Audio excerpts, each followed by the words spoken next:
atau gimana? Bisa dimulai aja kalau gitu.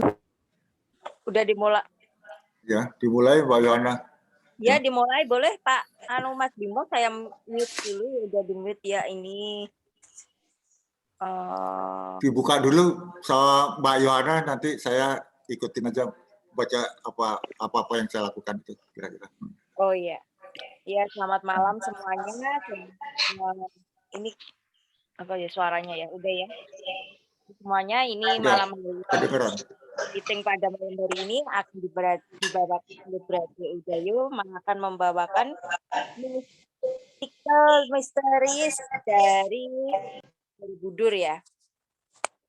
Sebelumnya seperti biasa akan dibacakan tatib dulu dan invokasi akan dibacakan oleh Brade Bimo. Silahkan Mas Bimo.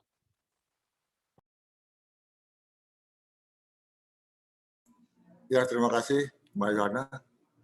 Ya, demi kelancaran jadi serta tradisi biasa untuk teosofi, sebelum kita mulai semua acara kita lakukan invokasi terlebih dahulu. Untuk itu mohon izin untuk saya dapat membacakan invokasi. Oh hidup tersembunyi yang bergetar di tiap atom. Oh cahaya tersembunyi yang bersinar di tiap makhluk. Oh cinta kasih tersembunyi yang memeluk semua dalam kesatuan. Moga-moga masing-masing yang merasa satu dengan dikau, karena itu tahu ia satu dengan tiap-tiap lainnya. Om Santi, Santi, Santi, Om. Ya. Terima kasih Mbak Yohana.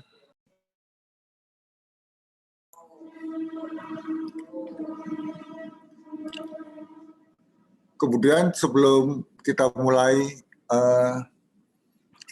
selanjutnya adalah mengenai sebelum kita mulai pembacaan presentasi oleh Pak Brother Udayo, saya share dulu tentang panduan teknis dan tata tertib untuk Zoom meeting. Untuk itu saya mohon izin untuk membacakannya. Ya.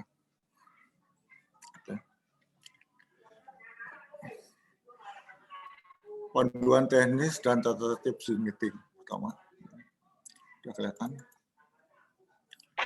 Ya ini mungkin saya lewati aja ya, karena semua udah biasa yang nomor 2 ini.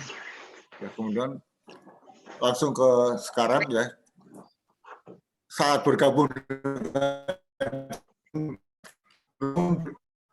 agar menggunakan nama sesuai ya, nama kita yang di saat mendaftar. Jadi nama kita itu sesuai dengan yang ada di dalam persaudaraan ini. Kemudian bertanya, mohon serta dimohon untuk tidak mengaktifkan fitur berbicaranya, sehingga kegiatan webinar studi berlangsung. Kemudian bagi sifat studi, untuk studi tertentu agar mengkonfirmasi daftar kehadiran pada admin bagi yang belum pernah mendaftar. Ketika webinar berlangsung, peserta akan diberi kesempatan bertanya kepada narasumber dipandu oleh moderator dengan memanfaatkan kotak chat Zoom dan menyebutkan sangkar atau simpatisan. Nah, untuk saat tadi ada pesan dari Bro Udayo, nanti pertanyaan-pertanyaan ini untuk mencegah beliau Bro Udayo kehilangan konsentrasi akan dijawab setelah akhir presentasi daripada session Borobudur, Mystery of Borobudur ini. Jadi nanti kita persilakan nanti Bro Udayo untuk menyampaikan presentasi sampai selesai, baru semua pertanyaan akan dijawab oleh Bro Udayo. Ya, mungkin itu aja dari saya. Bisa dimulai Bro Udayo. Terima kasih Mbak Yana. Ya. Oke, selamat malam brothers and sisters. Malam ini saya diberi tugas untuk sharing materi yang sebenarnya saya persiapkan untuk baru saja kemarin hari Sabtu saya sharing kepada teman-teman dari Filipina. Jadi setiap Sabtu mereka ada joint watch meeting yang dihadiri oleh beberapa kalangan teosofis dari wilayah Asia Tenggara, kemudian Australia, juga ada sebagian dari Eropa. Jadi bisa dianggap dari sebagian dari dunia ini yang hadir di pertemuan itu. Nah, itu permintaan untuk sharing itu sebenarnya sudah lebih dari 2 bulan yang lalu. Nah, waktu itu saya bingung. Setelah sewaktu diminta oleh mereka mau sharing apa, saya nggak begitu banyak pengetahuan filosofi saya, karena saya anggap saya masih relatif baru lah. Tapi setelah punya pikir, kenapa kita nggak sharing sesuatu yang dari Indonesia sendiri? Maka ide Candi Borobudur itu muncul dalam pikiran saya. Nah, oke, kita anggap dalam 2 bulan itu saya coba pelajari deh. Jadi saya sama sekali bukan seorang sarjana tentang filosofi sama sekali, tentang Borobudur sama sekali. Jadi itu adalah hasil apa yang akan saya paparkan itu adalah hasil saya riset dan kompilasi dari beberapa sumber-sumber yang saya miliki tentang candi kebanggaan kita. Jadi sebenarnya materi ini bagi kita ini yang notabene ada di Indonesia sebenarnya bukanlah sesuatu yang baru. Sedangkan istilah atau judul yang misteri, mistis itu hanya ya embel-embel supaya lebih kelihatan kelihatan wah gitu title tersebut. Tapi sebenarnya apa yang akan saya sampaikan itu mungkin hanya sedikit saja yang berkaitan dengan penelitian secara kewaskitaan oleh seorang tokoh teosofis. Jadi saya akan coba paparkan. Saya coba izin share dulu screen saya. Saya nggak sempat lagi menerjemahkan slide ini ke dalam bahasa Indonesia karena permintaan untuk sharing malam ini sebenarnya agak dadakan. Jadi saya akan coba terjemahkan secara bebas. Mohon maaf jika ada di dalam beberapa kata-kata nanti yang saya tidak sanggup menerjemahkannya. Saya akan berusaha semampu mungkin. Ya, sudah kelihatan. Saya akan coba perbesar. Presenter view.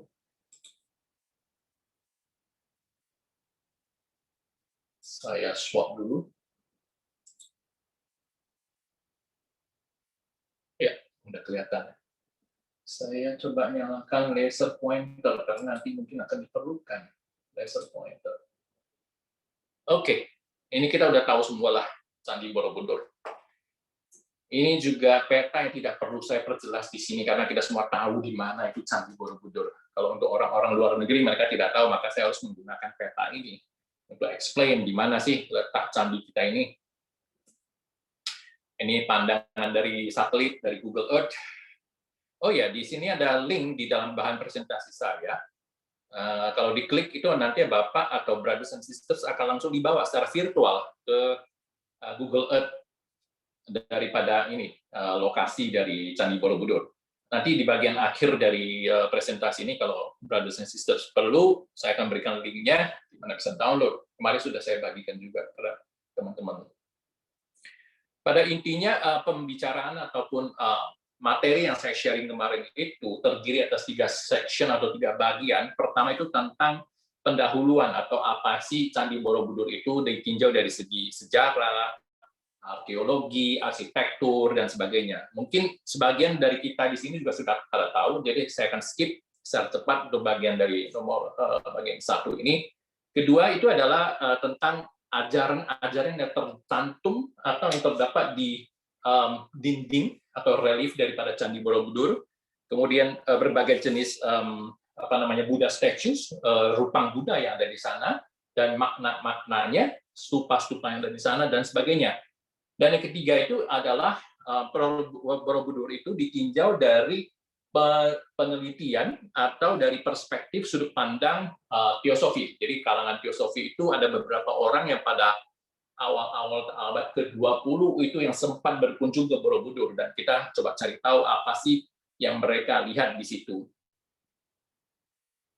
Ini tentang sekilas tentang Candi Borobudur yang mana tadi saya sebutkan, mungkin Bapak sudah tahu, brothers and sisters sudah tahu.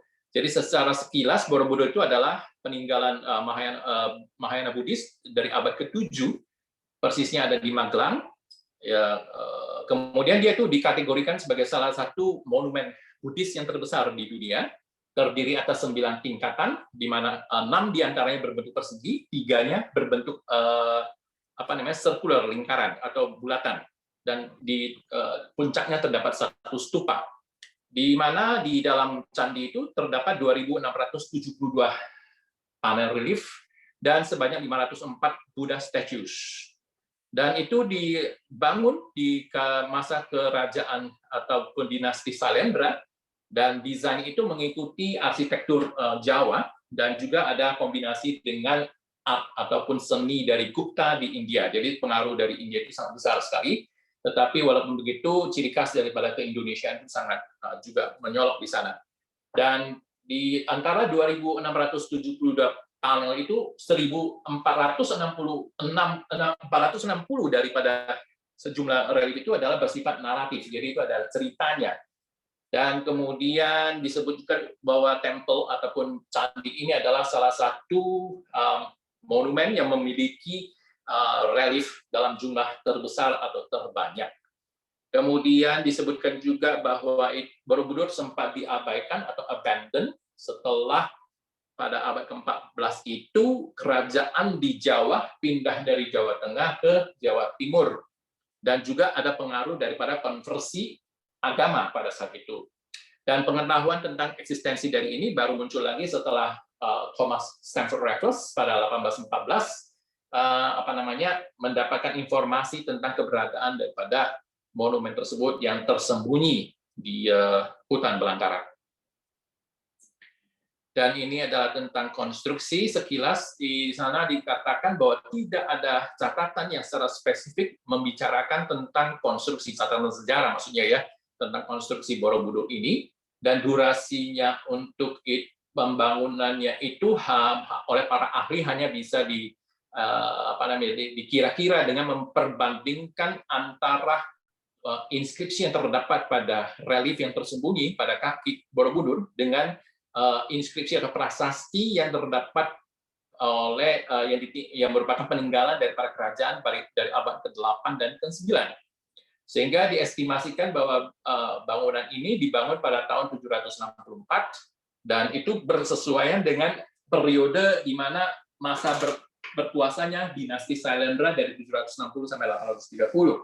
Dan masa pembangunannya kurang lebih membutuhkan kira-kira 3 generasi, yaitu antara 60 sampai 75 tahun, dan diselesaikan di masa pemerintahan dari King Samaratungga tahun 824. Dan ini menjelaskan tentang Borobudur yang tersembunyi di dalam tumpukan daripada volcanic ash, itu debu gunung Merapi, dan juga semak belekar yang telah berbentuk hutan sebetulnya. Dan fakta tentang terbengkalainya Borobudur ini masih misteri sampai dengan sekarang. Dan itu diperkirakan bahwa kejadian ditelantarkannya itu pada saat kerajaan oleh Empu Sindok pindah ke Jawa Timur setelah ada serangkaian erupsi daripada Gunung Merapi. Dan walaupun begitu, sampai sekarang hal ini masih belum ada satu konsensus di mana pastinya karena apa. Dan juga disebutkan karena adalah perpindahan agama pada abad ke-15. Di sini gambar hanya menunjukkan bahwa Borobudur letaknya sangat dekat sekali dengan Gunung Merapi. Dan ini mengenai penemuan kembali Borobudur, itu sebagaimana disebutkan tadi di depan, terjadi pada saat Thomas Stamford Raffles diberitahu tentang adanya sebuah monumen yang besar di tengah hutan dekat Desa Bumi Segoro. Oleh karena dia tidak bisa pergi sendiri, dia telah menugaskan seorang arkeologis kebangsaan Belanda, Herman Cornelius, untuk menyelidiki, dan dalam 2 bulan si Cornelius bersama dengan beberapa orang itu berhasil membersihkan tumpukan tanah tersebut sehingga bisa terlihat sedikit demi sedikit keberadaan daripada Borobudur. Dan dia melaporkan tentang hal ini kepada Raffles, dan Raffles itu kemudian menuangkan tentang penemuannya itu ke dalam sebuah buku yang berjudul The History of Java, terdiri atas volume 1 dan volume 2. Di sini ada link, yaitu seperti ini. Kalau ada garis-garis bawah ini, biasanya saya mengikut sertakan link, biasanya ke Wikipedia, sehingga kalau nanti misalnya brothers and sisters mempelajari ini, kalau tidak mencari tahu misalnya Herman Cornelius itu siapa, tinggal klik aja link ini, nanti akan dibawakan kepada Wikipedia untuk informasi lebih lanjut. Jadi si Raffles ini dikatakan bahwa sebenarnya pekerjaan ini dikerjakan oleh Cornelius, tapi walaupun disinggung di dalam bukunya, dia ini yang dianggap sebagai penemu daripada Borobudur.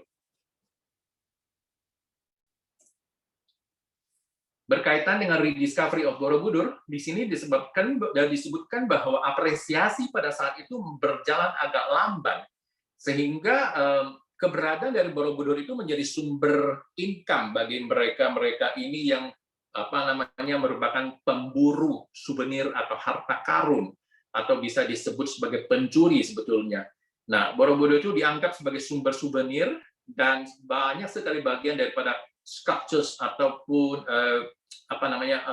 batu-batu, kemudian ukiran-ukiran itu yang dicopot, dicuri, bahkan ada sebagian yang dikarenakan disetujui oleh pemerintahan Hindia Belanda pada saat itu, seperti pada tahun 1896 Raja Chulalongkorn dari Thai itu pernah berkunjung ke Jawa, dan dia itu diizinkan untuk membawa pulang sebanyak 8 peti sculptures dari Borobudur, seperti yang tertera di sini ada lion, singa, dorapala, makara, bahkan ada utuh satu Buddha statues yang sekarang terpampang katanya di National Museum di Bangkok. Gambar ini menjelaskan kepada kita bagaimana kondisi sedihnya kondisi dari Borobudur pada saat dia pertama kali ditemukan kembali dalam kondisi yang sangat tidak normal, ya, masih miring di mana-mana. Dan ini slides untuk menjelaskan bahwa upaya restorasi terhadap Borobudur telah dilaksanakan 2 kali. Pertama oleh pemerintahan Hindia Belanda pada tahun 1907 sampai 1911 yang dipimpin oleh Van Eert. Pada saat itu restorasi itu kebanyakan hanya di ketiga tingkatan atas yang berbentuk lingkaran. Kemudian restorasi yang benar-benar lebih besar itu terjadi pada masa pemerintahan Presiden Soeharto, itu tahun 1973 sampai 1983, di mana saat itu kerusakan daripada Borobudur sudah sedemikian parahnya karena pengaruh daripada faktor cuaca, sehingga pemerintah kita pada saat itu meminta tolong kepada UNESCO untuk ikut membantu upaya restorasi tersebut. Sehingga dimulailah pekerjaan itu pada tahun 1975 dan berakhir kurang lebih 10 tahun, dan diresmikan kembali tanggal 23 Februari 1983. Sehingga pada tahun 1991, UNESCO telah mendaftarkan Borobudur sebagai a World Heritage Site, salah satu World Heritage Site. Gambar ini saya sengaja pilih untuk memberikan semacam apresiasi pada teman-teman di Filipina, karena pada saat itu pemerintah Filipina memberikan kontribusi juga untuk upaya pemugaran ataupun restorasi daripada Borobudur. Berbicara tentang arsitektur dari Borobudur sekilas, Borobudur itu terlihat sebagai suatu stupa yang besar, dan jika dilihat dari atas seperti sebuah mandala yang Buddhis yang besar sekali, di mana original foundation, yaitu landasan atau dasar daripada monumen ini berbentuk persegi, yaitu 123 kali 123 meter, mempunyai 9 tingkatan, 6 di bawahnya berbentuk persegi dan 3 berbentuk sirkular. Dan di platform yang berbentuk sirkular itu terdapat 72 stupa mengitari 1 stupa besar. Dan di dalam setiap stupa itu, sebagaimana sudah kita ketahui, terdapat masing-masing Buddha statue di dalamnya. Desain daripada Borobudur saya jelaskan kemarin itu mengikuti bentuk piramida, dalam bahasa lokal kita sebagai pundan berundak. Dan the construction of stone pyramids, konstruksi daripada piramida itu mengikuti keyakinan lokal setempat bahwa pegunungan atau perbukitan atau tempat yang lebih tinggi adalah sebagai tempat untuk pemujaan kepada leluhur atau hyangs. Sedangkan ini menjelaskan tentang adanya suatu struktur yang tersembunyi di kaki daripada Candi Borobudur yang baru ditemukan pada tahun 1885, keberadaan daripada hidden structure itu, yang dimana setelah dibuka ternyata di dalamnya terkandung 160 relief yang menjelaskan tentang hukum karma. Nah, kenapa hidden structure itu ada, itu disebabkan oleh, menurut scholar, adalah karena untuk menahan beban daripada monumen itu yang sedemikian beratnya, Karena Borobudur itu dibangun di atas sebuah perbukitan, sehingga supaya tidak terjadi kelongsoran atau rubuhnya bangunan, maka oleh para insinyur pada saat itu disepakati itu ditutup yang level terbawah tersebut menahan beban daripada Borobudur.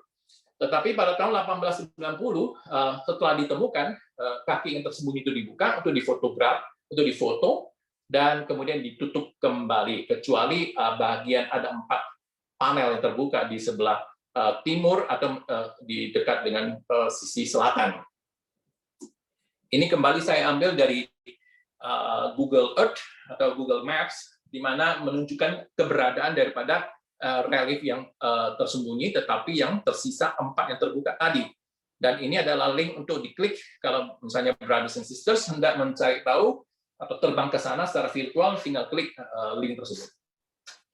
Demikian sekilas tentang section pertama, tentang overview daripada Candi Borobudur.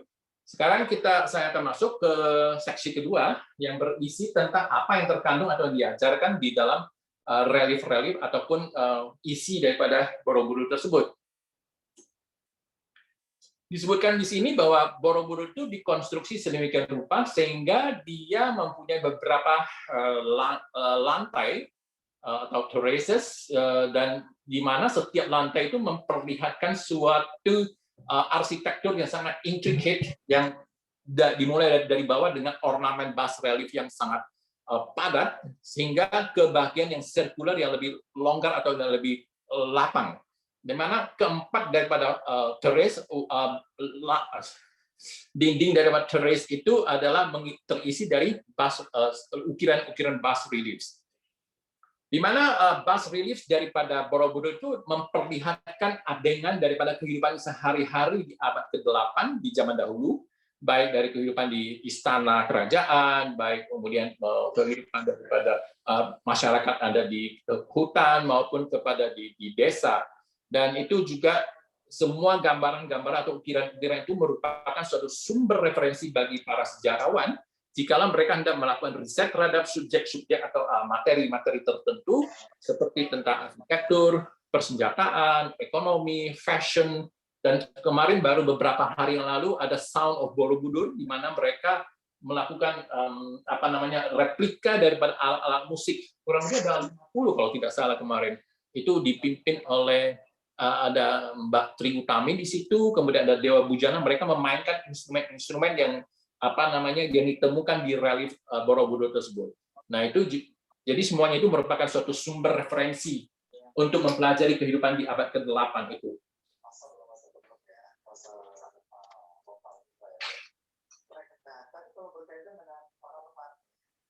Ada suara yang bocor kayaknya, Mbak Yohana.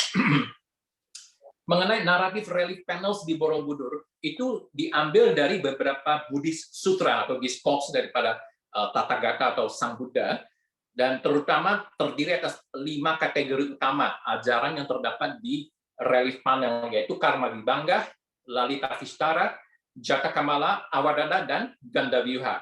Nah, Karma Vibhanga itu sebagaimana namanya itu adalah mengenai hukum karma, yaitu yang terdapat di bagian yang tersembunyi. Jatakamala itu adalah koleksi daripada cerita Jataka tentang kehidupan lampau daripada Siddhartha Gautama, baik dalam wujud sebagai seorang manusia maupun sebagai seorang animal atau hewan. Sedangkan Awadana itu mirip-mirip dengan Jataka, tetapi karakter utama di situ itu bukan Siddhartha Gautama, tetapi adalah mengenai korelasi antara tindakan yang dilakukan di masa lampau, baik itu perbuatan baik ataupun perbuatan yang tidak baik, dan konsekuensinya di kehidupan yang akan datang. Lalita Vistara ini merupakan suatu teks yang cukup populer karena biasanya kalau kita kuliah, seperti saya waktu kuliah, waktu mempelajari tentang riwayat hidup Sang Buddha, nah itu cerita yang sama dengan Lalita Vistara, yaitu kisah tentang Pangeran Siddhartha dan kehidupannya dan kelahirannya sebagai seorang Buddha. Sedangkan Gandavyuha itu adalah suatu kisah tentang seorang karakter bernama Sudana dan upayanya yang betul-betul sangat ulet di dalam untuk mencari kebijaksanaan tertinggi, the highest perfect wisdom. Kadang-kadang kita menyebutnya itu sebagai jalan bodhisattva. Dan di bagian akhir dari ganda Vyuha itu ada yang namanya Badra Cari Pranidhana. Itu salah satu teks yang penting di dalam agama Buddha Mahayana. Dan ada di bagian akhir dari ganda Vyuha memperlihatkan tentang sumpah dari Sudana untuk membuat Bodhisattva Samantabhadra sebagai contoh suri teladan kehidupannya. Oke, sekarang kita masuk ke karma vibangga, yaitu tentang analisis perbuatan dan akibat-akibatnya terdapat di kaki yang tersembunyi di ground level, terdiri atas 160 panel naratif. Karena keterbatasan waktu kemarin saya juga menyinggung bahwa saya tidak akan mungkin bisa menampilkan semua relief itu di dalam presentasi ini. Makanya oleh sebab itu saya mengikut sertakan satu link. Link ini akan membawa brothers and sisters ke satu website. Website ini dimaintain oleh seorang biku bernama Ananda Jyoti.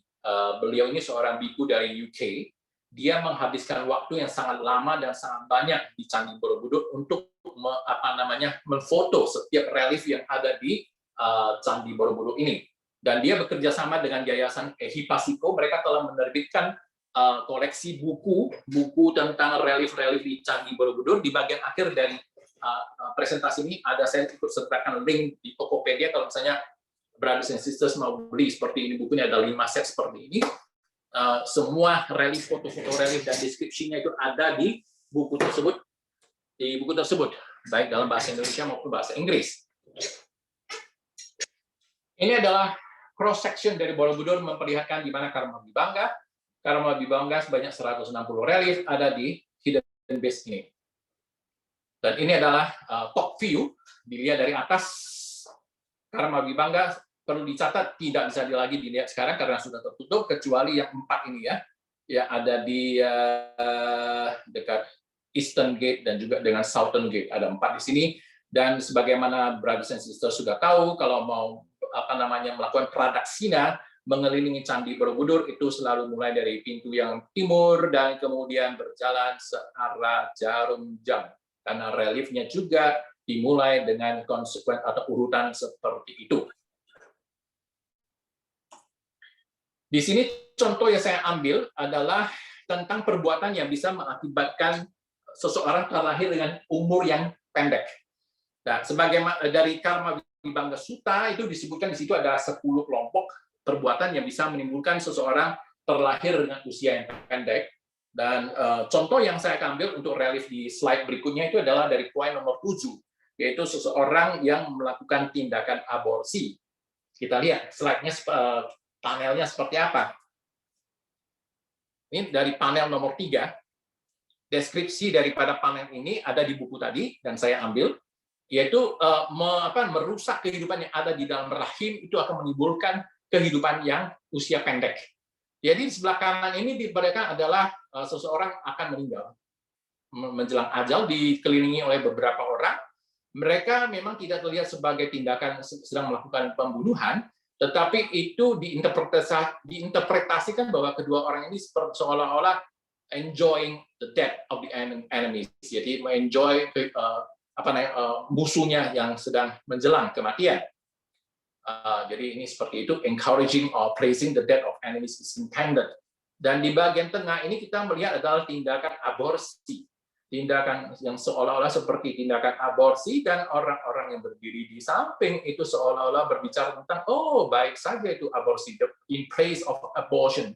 Sedangkan akibatnya ditampilkan di sini adalah seorang anak yang diperlihatkan sedang menjelang kematian dan dikelilingi oleh sanak keluarganya. Nah, kita lihat bahwa panel ini sebenarnya belum selesai, sehingga mungkin karena waktu itu buru-buru harus ditutup karena insinyurnya sudah mengetahui bahwa ini beresiko karena beban berat daripada bangunan Borobudur seperti tadi disebutkan.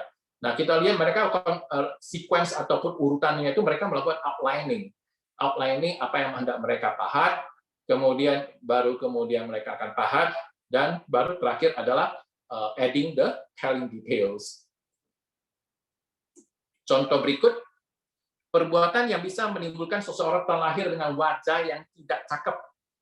Di sini ada 10 poin juga, dan contoh berikut dari relief yang akan ditampilkan adalah dari poin nomor 1, karena kemarahan, Poin ke-9 yaitu mengolok-olok orang-orang yang terlihat jelek.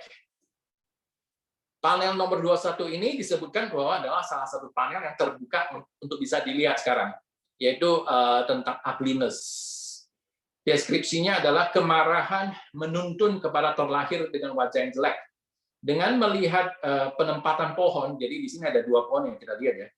Ada 2 pohon, berarti ada 3 episode cerita di dalam relief ini. Jadi sebelah kanan kita melihat 3 orang, seseorang memegang tongkat yang sedang dinaikkan atau diarahkan, dan ada kemudian 2 orang di depannya sedang berdiri, 2 orang sedang duduk, mungkin karena ketiga orang ini sedang marah-marah. Nah, ini episodenya adalah karena marah-marah. Sedangkan di tengah ini adalah 2 orang yang terlihat mempunyai wajah yang jelek, dan 2 orang di depan ini seolah-olah sedang mengolok-olok orang yang berwajah jelek itu.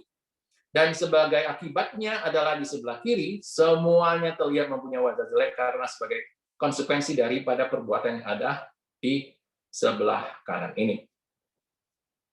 Nah, itu 2 contoh aja yang saya tampilkan untuk karma vibangga. Sedangkan kita sekarang melanjut ke cerita tentang Jataka, yaitu tentang kisah kehidupan Sang Buddha di masa lampau. Ada di level 1, di Langkan lantai 1, dan ini adalah salah satu cerita dengan panel terbanyak di Borobudur, yaitu 372 di atas, ada 2 lapis ya di lantai 1 itu, dan 128 di barisan bawahnya. Dan ini posisinya ada di sini, Jataka. Ini adalah top view-nya, urutan-urutannya. Sekilas tentang Jataka. Jataka itu adalah salah satu literatur yang memuat kebijaksanaan-kebijaksanaan yang salah satu yang terkemuka di dunia, dan itu adalah juga salah satu disebutkan sebagai literatur tematik tertua yang ada. Sang Buddha sendiri sering menggunakan Jataka ketika dia sedang memaparkan ajaran-ajarannya yang dikenal sebagai dikoleksi sebagai Nikaya. Insight itu adalah pandangan pertama yang dipenuhi oleh Sang Buddha pada saat malam dia mencapai enlightenment atau pencerahan, itu adalah tentang kehidupannya di masa lampau. Dia itu melihat kembali siapa dia itu dulu, apa yang telah dia lakukan, dan bagaimana hasil-hasil daripada perbuatan tersebut. Dan pandangan kedua yang dia peroleh pada saat enlightenment itu adalah dia melihat bahwa segala sesuatu yang ada di dunia ini adalah sebenarnya sedang dalam suatu samudera kelahiran dan kematian yang berulang-ulang sesuai dengan perbuatan, baik itu buruk, baik atau buruk. Dan terakhir, insight yang dia peroleh adalah tentang 4 kesunyataan mulia yang sudah kita tahu, dan menjelaskan tentang penyebab dan kondisi seorang terlahir kembali, dan juga jalan untuk dapat keluar daripada jeratan lingkaran samsara tersebut. Jataka itu adalah terdiri atas 2 suku kata. Jata itu artinya kelahiran, dan Ka itu adalah semacam akhiran dengan diminutive sense. Diminutive sense itu mungkin dengan arti yang lebih kecil. So Jataka itu berarti kehidupan yang lebih kecil atau yang lebih rendah yang telah dilalui oleh Bodhisattva sebelum dia terlahir dalam kehidupannya sekarang. Ini yang merupakan kehidupan yang terakhir. As the time went by, seiring dengan berjalannya waktu, cerita-cerita itu banyak ditambahkan oleh siswa dari Sang Buddha untuk memasukkan unsur-unsur daripada kearifan lokal untuk supaya bisa menyampaikan pendidikan moral kepada orang banyak. Contoh yang diambil untuk Jataka itu diambil dari panel nomor 1 sampai 4 di lapisan upper row, yaitu kisah tentang induk harimau, dan kemudian kisah tentang seorang bodhisattva yang mengorbankan badannya untuk kepada sang harimau itu. Jadi kisahnya itu begini, di kehidupan lampau itu, Siddhartha Gautama yang merupakan seorang bodhisattva, dia itu terlahir di dalam sebuah keluarga Brahmin yang terkenal, tetapi kemudian dia kemudian meninggalkan kehidupan keduniawian dan menjadi seorang guru. Dia memiliki banyak murid, salah satu muridnya adalah Ajita, di mana suatu hari dia melihat seekor induk harimau yang karena kelaparan sedang mempertimbangkan untuk memakan anaknya sendiri. Dan dengan berbagai upaya, Bodhisattva kemudian menyingkir dari siswanya, dan dia menyerahkan dirinya untuk terjun ke jurang supaya si harimau itu bisa menggunakan badannya itu sebagai pengganti daripada dia memakan anaknya sendiri. Jadi ini semua merupakan suatu pengorbanan, the perfection of giving, untuk mencapai awakening ataupun pencerahan. Nah, cerita itu ditampilkan oleh ahli-ahli sejarah, bukan ahli sejarah, oleh para pemahat di Borobudur sangat apik sekali, di mana pada panel ini kita melihat bahwa si Bodhisattva merupakan bayi, dia ada di atas pangkuan dari ibunya, kemudian seorang Brahmin sedang mencurahkan suatu pemberkatan kepada sang Bodhisattva yang sekarang kepalanya sudah tidak terlihat, kakinya masih terlihat sedang bertumpu kepada suatu penopang berbentuk lotus. Dan di sebelah kanan ini adalah ayah si bayi tersebut. Kemudian panel kedua ini adalah memperlihatkan tentang si Bodhisattva sedang belajar Dharma. Jadi ini adalah merupakan penampilan dari si Bodhisattva itu, apa yang dipegang sudah tidak terlihat lagi. Kemudian di tempat duduk yang lebih tinggi, ini adalah gurunya sedang memegang stylus mungkin pena ya. Dan kemudian ada 2 orang siswa sedang duduk di belakang si sang guru. Lanjut lagi ke panel yang ketiga, memperlihatkan si Bodhisattva ini mengorbankan dirinya. Terdapat 2 adegan di panel ini. Adegan pertama, Bodhisattva sedang duduk, dan ini adalah Ajita, siswa dia. Dan yang kedua, si Bodhisattva sedang bersiap-siap untuk terjun ke jurang, dan oleh karena kerusakan daripada ini di batu ini, kita tidak bisa lihat lagi si induk harimau, tetapi anaknya masih terlihat di bawah sini. Dan ini lebih parah lagi, banyak yang rusak. Jadi inilah memperlihatkan penghormatan kepada si Bodhisattva yang sudah mengorbankan dirinya.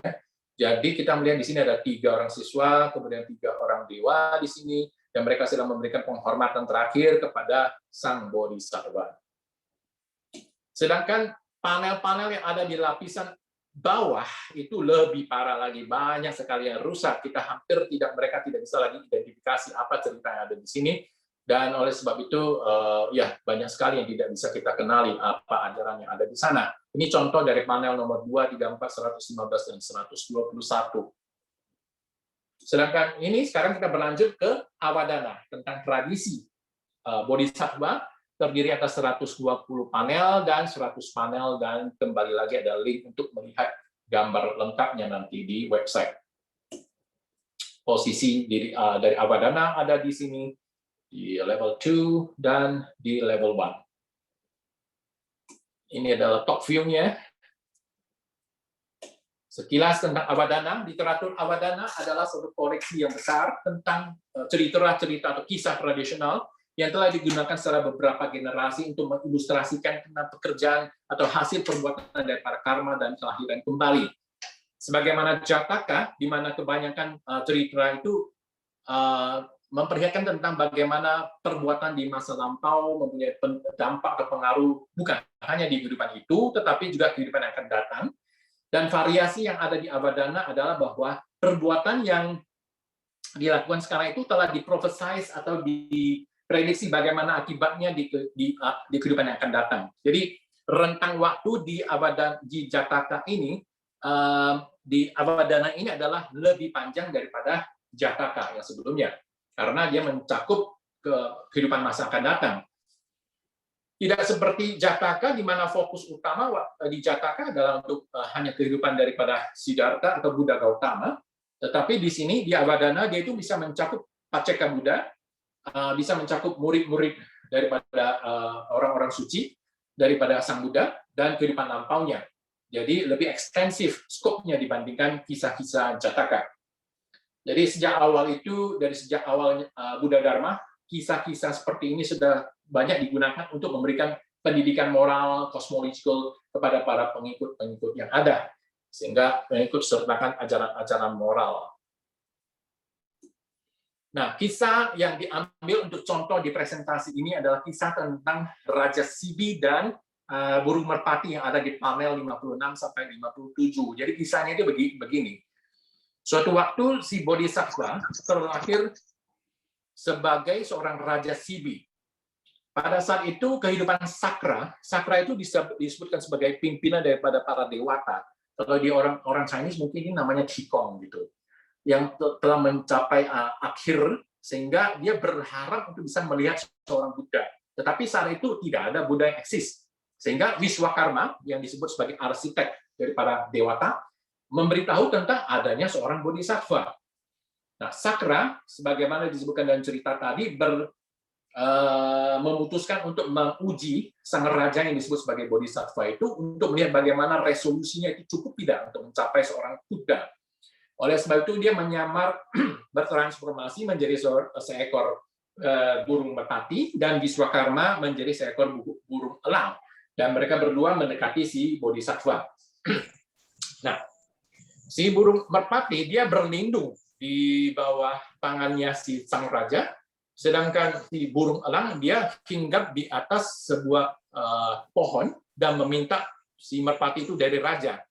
Tetapi sang raja menolak oleh karena dia telah berlindung kepadanya, dan si burung elang kemudian mengeluh bahwa dia kehilangan makanannya hari itu.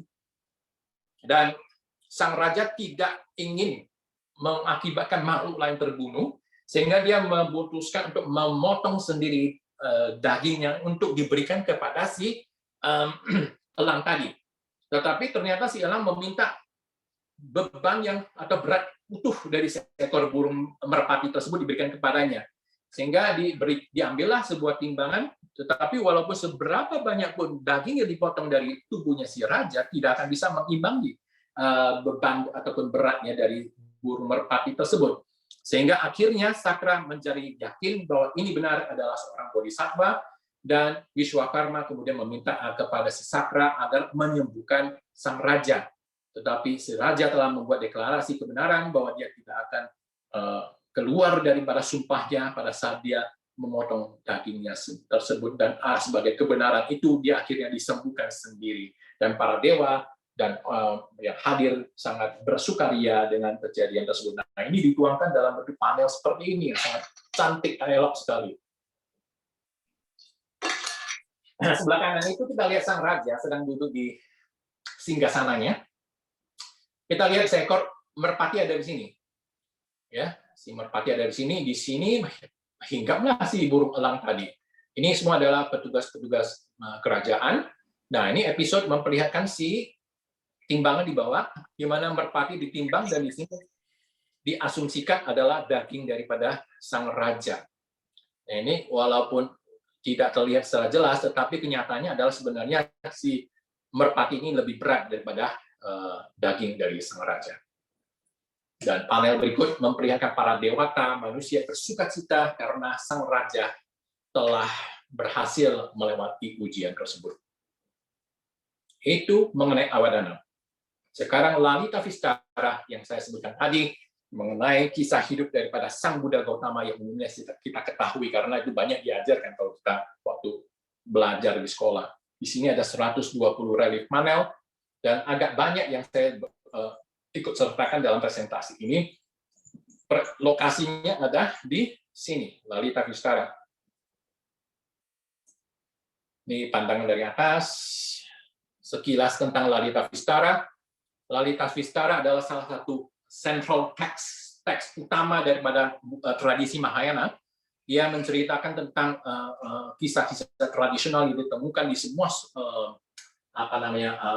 cabang-cabang sekolah daripada Buddhisme tentang kehidupan dari Sang Buddha, dan itu mencakup periode ketika dia mulai dari kehidupan terakhirnya di Surga Tusita hingga ke ceramahnya yang pertama di Taman Rusa di Isipatana dekat Varanasi. Dan penekanan daripada sutra ini adalah tentang bagaimana bodhisattva itu Siddhartha Gautama mencapai kebudahan dan memulai karirnya sebagai seorang guru spiritual. Ini adalah panel 2 memperlihatkan bodhisattva mengumumkan ketika dia berada di Tusita Heaven, di surga Tusita, bahwa dia akan segera terlahir kembali ke alam manusia di bumi. Dan ini adalah panel ke-6 memperlihatkan bodhisattva menyerahkan crown itu, mahkotanya kepada Maitreya, dan disebutkan bahwa Maitreya ini nanti akan menjadi penggantinya di masa yang akan datang ketika ajaran daripada Siddhartha Gautama telah sirna dari dunia.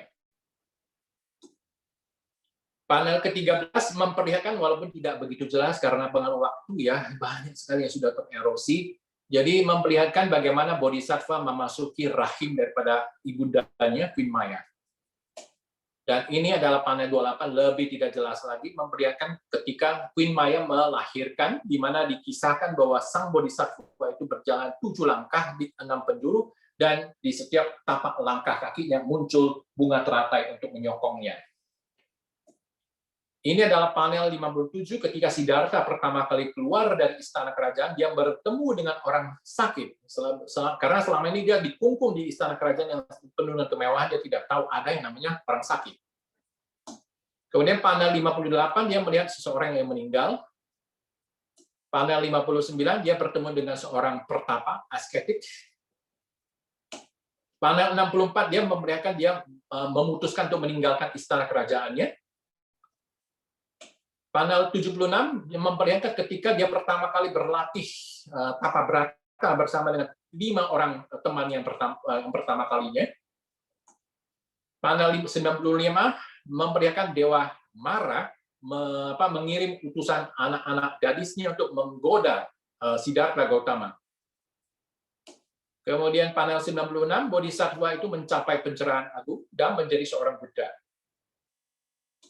Panel 106, Mahabrahma itu adalah Dewa Brahma memohon kepada Sang Buddha untuk mengajar. Ini biasanya kalau kita kebaktian di wihara itu selalu sering dibacakan doa ini Mahasamampati kalau tidak salah saya salah ingat, di mana pada saat Buddha mencapai pencerahan itu dia merasa sangat ragu, dia ragu apakah ajarannya itu bisa dipahami oleh orang enggak. Sehingga Lord Brahma Sampati itu yang ada di sebelah kanan ini memohon kepada Sang Buddha, dia tahu bahwa ada keraguan-raguan seperti itu, sehingga dia memohon agar Buddha bersedia untuk mengajar. Dan ini panel 118 tentang ajaran Dhammacakkappavattana Sutta, saya anggap seperti itu, yaitu ajaran pertamanya tentang Four Noble Truths dan Eightfold Noble Path. Ajaran pertamanya. Jadi kelima orang teman-teman yang awal itu sekarang sudah menjadi seorang biku atau pengikutnya dan duduk di samping Sang Buddha. Sekarang kita memasuki relief Gandavyuha, yaitu upaya untuk mencapai pencerahan. Terdiri atas 460 relief panel tersebar di level 2, 3, dan 4. Ini kedua terbanyak setelah Jataka. Sebagaimana kita bisa lihat, Gandavyuha ada di sini juga, dan di sini.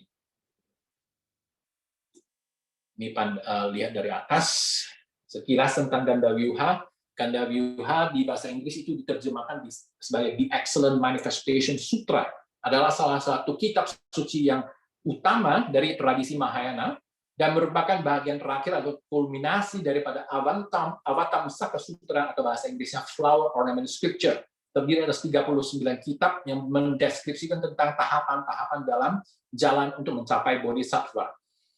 Gandavyuha teks itu ada memakan tempat yang lebih banyak di Borobudur, kedua terbanyak setelah Jataka, seperti sudah disebutkan tadi, 460 panel, dan merupakan kulminasi atau puncak daripada pekerjaan relief di Borobudur. Dia itu bisa dianggap sebagai pinnacle. Pinnacle itu puncak daripada ajaran-ajaran relief di Borobudur. Oleh karena sifat filsafat daripada teks ini cukup rumit dan sehingga banyak tempat yang harus disediakan untuk menjelaskan tentang ajaran yang ada di sana, yaitu dia itu bisa dianggap sebagai salah satu kitab yang tersulit yang harus dipahat oleh para ahli pahat untuk mengilustrasikannya, sehingga karena tidak banyak yang bisa dituangkan secara eksplisit untuk dalam bentuk konkret. Untuk mengatasi masalah ini, maka para pemahat kemudian banyak sekali memanfaatkan panel-panel yang agak panjang untuk mengilustrasikan ajaran-ajaran yang ada di Gandavyuha ini. Sedikit lagi tentang Gandavyuha. Gandavyuha itu adalah kisah tentang Sudana. Sudana adalah nama karakter yang ada di situ. Dia itu adalah anak seorang pedagang yang kaya, dan itu menjelaskan tentang upaya dia yang tidak kenal lelah untuk mencari tahu tentang the highest perfect wisdom, kebijaksanaan tertinggi. Jadi pertama-tama dalam kisah itu disebutkan bahwa dia diinstruksikan oleh Bodhisattva Manjusri, bahasa Mandarinnya Wen Susri, untuk bertemu dengan tidak kurang daripada 50 guru atau teman-teman spiritual, istilahnya kalena mitra. Dan setiap teman spiritual itu akan memberikan ajaran-ajaran secara spesifik masing-masing pengetahuan dan kebijaksanaannya. Setelah dia bertemu kembali dengan Manjusri, jadi setelah dia berkelana kepada 50-an orang itu, dia kembali lagi ke Manjusri, dan oleh Manjusri dia diinstruksikan untuk pergi bertemu dengan Bodhisattva Samantabhadra, Husian Pusa, untuk yang diperlihatkan di galeri keempat. Dan naratif panel di galeri itu kemudian berakhir dengan pencapaian Sudana atas supreme knowledge, yaitu kebijaksanaan atau pengetahuan tertinggi dan kebenaran ultimate. Oke, panel ini, slide ini memperlihatkan setiap 52 orang kalena mitra yang ditemui oleh si Sudana. Ini bahasa Indonesia karena saya ambil dari presentasinya Pak Hudaya, yang pada saat itu ada webinarnya, memperlihatkan siapa-siapa saja yang ditemui oleh si Sudana, mulai dari Putri Dewa, Dewi Bumi, Kepala Rumah Tangga, Tetua, Raja, Nelayan, dan semuanya.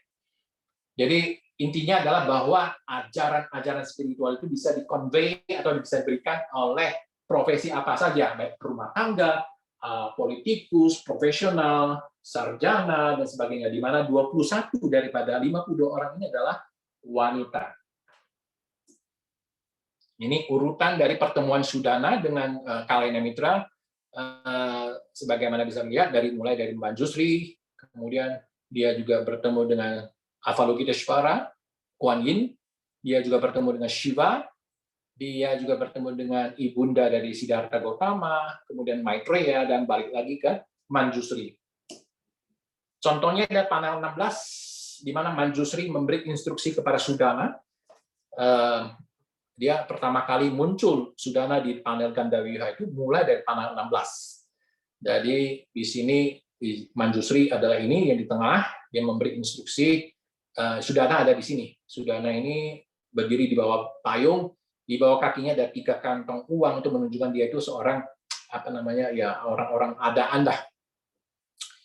Kemudian di sini adalah panel memperlihatkan pertemuan Sudana dengan Avalokiteshvara, yaitu Dewi Welas, kita sebut Dewi sebenarnya bukan Dewi, tapi dia ada Bodhisattva Welas Asi, di mana Sudana belajar tentang ajaran Welas Asi kepada Avalokiteshvara.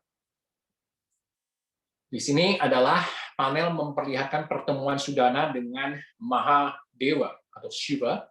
Shiva terkenal dengan trisulanya, kemudian necklace dari ular, kemudian dia ada memegang namanya Nandi, kendaraannya the bull. Ya. Selanjutnya ini panel 40, di mana memperlihatkan Maitreya memberi ajaran kepada Sudana. Jadi setelah pertemuan dengan Maitreya, Manjusri kemudian menginstruksikan Sudana agar belajar dari Samantabhadra yang terakhir. Nah, siapa sih Samantabhadra itu? Samantabhadra adalah seorang bodhisattva yang diasosiasikan dengan praktek dan meditasi. Menurut Avatamsaka Sutra, Samantabhadra itu terkenal karena membuat 10 vow, 10 janji yang merupakan dasar atau landasan daripada jalan bodhisattva. Apa sih janjinya si Samantabhadra itu? Pertama, dia berjanji akan memberi penghormatan dan respect kepada semua Buddha. Kedua, janji untuk memuja Tathagata yang ada, yaitu Siddhartha, yaitu Buddha Gautama. Ketiga, janji untuk memberikan persembahan, memberikan dana. Keempat, janji untuk menyesali perbuatan-perbuatan yang tidak baik dan evil karma sebelumnya. Kelima, berjanji untuk rejoice itu bergembira dengan perbuatan baik dan kebajikan orang lain. 6, janji untuk meminta supaya Buddha tetap memberi pelajaran. 7, janji untuk meminta agar Sang Buddha senantiasa ada di dunia ini. Kemudian ke-8, berjanji atau janji untuk mengikuti ajaran-ajaran Buddha setiap saat. 9, janji untuk mengakomodir atau memberi manfaat bagi semua makhluk hidup. Dan yang terpenting, janji ke-10-nya itu untuk memberikan dedikasi, kebajikan, nilai-nilai merit itu, pahala dan perbuatan luhur yang telah diperoleh untuk manfaat semua makhluk hidup. Di bagian akhir daripada Gandhabhyuha Sutra, Sudana bertemu dengan Samantabhadra, dan di chapter atau bab terakhir dari sutra ini dikenal juga sebagai Badra Cari Pranidhana, terdiri atas 62 verses atau sajak, di mana Badra berarti wholesome. Wholesome itu mencakup semuanya. Cari atau carya artinya jalan kehidupan, dan Pranidhana artinya doa atau komitmen atau determinasi yang kuat, sehingga diterjemahkan sebagai diaspirasi untuk menjalani kehidupan yang baik. Dan ini semua terukir di dinding lantai ketiga, terdiri atas 72 relief. Nah, sekarang kita bicara Badra Cari Pranidhana, ada di level 4 inner walls. Untuk relief utuh, klik di sini, dan akan lebih bagus jika disertai dengan membaca verses daripada Badra Cari Pranidhana, bisa di-download di sini. Ini ada contoh dari verse nomor 25. Ini kalau diterjemahkan mungkin agak kurang akurat, saya menggunakan bahasa Inggrisnya saja. Jadi panel ini menjelaskan tentang verse 25 tentang may I always see the victors. Victors itu adalah Buddha face to face. Those lords in the midst of the sons of the Buddhas, may I pray exalted honor to them unbrokenly throughout all future aeons. Kemudian verse nomor 48 juga ditampilkan dalam relief ini yang berbunyi, may he having heard this king of complete fulfillment, king di sini adalah Buddha Gautama, understand at once, determined, desiring the noble awakening, may this merit be special and prominent. Ya, kita berlanjut kepada statues Sang Buddha dan stupas. Bagaimana dengan rupang Buddha yang ada di Candi Borobudur dan stupanya? Rupang Buddha itu terletak di niches. Niches itu relung-relung yang ada di kelima platform yang berbentuk persegi. Mereka tersusun dalam barisan-barisan di bagian luar daripada langkan. Kita bisa lihat nanti di slide berikut. Dan jumlah daripada rupang itu semakin berkurang karena bagian atas semakin ke atas kan semakin kecil, sehingga di mana di langkan pertama ada 104 rupang, demikian juga langkan kedua, yang ketiga ada 88, yang keempat 72, dan yang kelima 64, total 432 rupang. Dan di platform yang berbentuk lingkaran, rupang Buddha itu ditempatkan di dalam stupa-stupa yang perforated, yang ada rongganya. Yang di sirkular pertama ada 32, yang kedua 24, dan ketiga 16, total 72, sehingga total daripada kedua ini adalah 504 rupang Buddha. Jadi dari original 504 rupa Buddha statues ini, 300 lebih itu sudah rusak. Dan kebanyakan tidak mempunyai kepala, seperti contoh di gambar ini. 43 hilang. Sejak Borobudur ditemukan, dia itu menjadi suatu barang incaran para kolektor. Kebanyakan dari museum di barat, sebagai contoh ini di Tropen Museum di Amsterdam, ada koleksi kepala rupang Buddha di situ. Ini adalah relung-relung di mana terletak rupang Buddha. Posisinya ada di sini, ya, relung-relungnya ada rupang Buddha dan di stupa-stupa ini. Nah, rupang Buddha itu mempunyai karakteristik yang berbeda-beda, tergantung kepada mudra atau bagaimana tangan daripada rupang Buddha itu. Dan rupang itu berbeda ternyata ditentukan oleh arah mata angin di mana rupang itu menghadap. Jadi ada rupang yang menghadap ke utara itu berbeda dibanding dengan yang menghadap ke timur, demikian juga yang ke selatan, barat, dan zenit yang ke atas. Nah, keempat langkan pertama itu mempunyai 4 jenis mudra, yaitu North, East, South, and West, di mana sedangkan yang berada di langkan kelima dan yang ada di dalam stupa berterawang itu adalah memiliki mudra zenit. Nah, setiap mudra itu merupakan representasi dari salah satu dhyani Buddha yang mempunyai simbolismenya masing-masing. Nah, ini contohnya Buddha, rupang Buddha yang menghadap ke timur, dia itu menggunakan mudra bumi sparsa mudra, artinya memanggil bumi ini sebagai saksi, dan Buddha ini dikenal sebagai Buddha Akshobhya, yang merepresentasikan bahwa apabila kebencian telah berhasil diatasi, maka kita akan memperoleh kebijaksanaan laksana sejernih cermin. Saya sendiri tidak begitu tahu apa ini, tapi saya mengikut sertakan link kalau misalnya nanti brothers and sisters tidak tahu apa itu yang disebut sebagai Great Perfect Mirrorism. Sedangkan statue atau rupang yang menghadap ke selatan itu menggunakan mudra yang namanya Vara mudra. Benevolence artinya memberikan derma, dikenal sebagai Buddha Ratna Sambhava. Dia itu representasi bahwa apabila arrogance, kesombongan telah berhasil diatasi, maka akan mencapai yang namanya Samatha Jnana. Ini adalah rupang Buddha yang sangat populer ya, terutama di kalangan Buddhis, yaitu Buddha Amitabha. Dia itu menghadap ke barat dan mudra dia adalah meditasi. Dan merupakan representasi bahwa apabila keterikatan atau kemelekatan kepada objek-objek sensori telah bisa teratasi, maka kita akan memperoleh suatu kemampuan untuk membedakan antara yang benar dan yang tidak benar. Dan Buddha yang menghadap ke utara menggunakan mudra abaya, tidak perlu takut, disebut sebagai Buddha Amoghasiddhi. Dia itu representasi bahwa apabila kecemburuan, keiri hatian telah teratasi, maka kita akan memperoleh knowledge, pengetahuan pencapaian. Dan ini adalah rupang yang ada di langkah kelima dan yang ada di platform yang berbentuk lingkaran. Itu adalah Buddha Vairocana, tetapi ada dua jenis mudra, Vitarka mudra dan Dhammacakra mudra.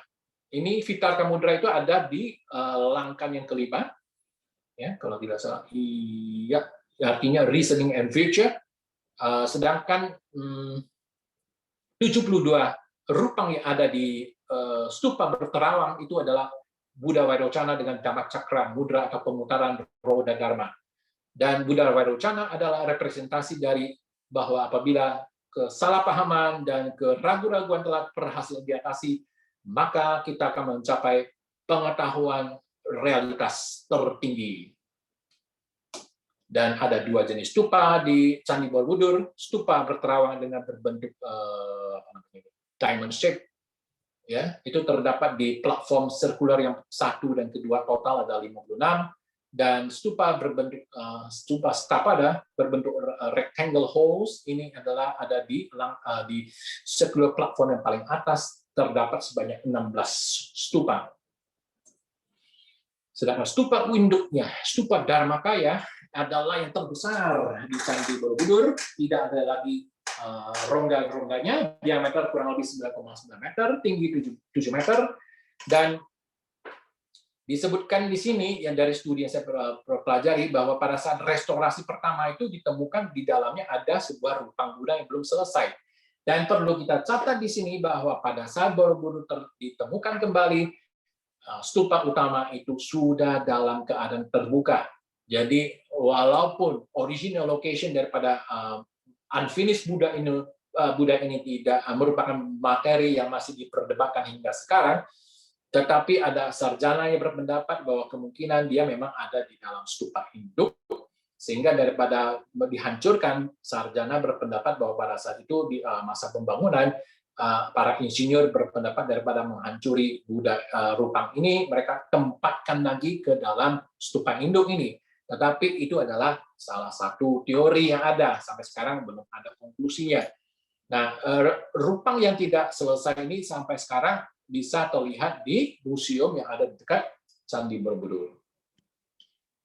Sekarang kita berbicara tentang artefak yang ada kaitannya dengan Borobudur, yaitu salah satunya, bukan hanya ini ya, ini salah satunya adalah Karangtengah. Jadi prasasti Karangtengah atau yang disebut sebagai prasasti kayu bunga, yang merupakan suatu prestasi yang terdiri atas 5 keping batu, tanggal 746 kalender Saka atau 824 Masehi.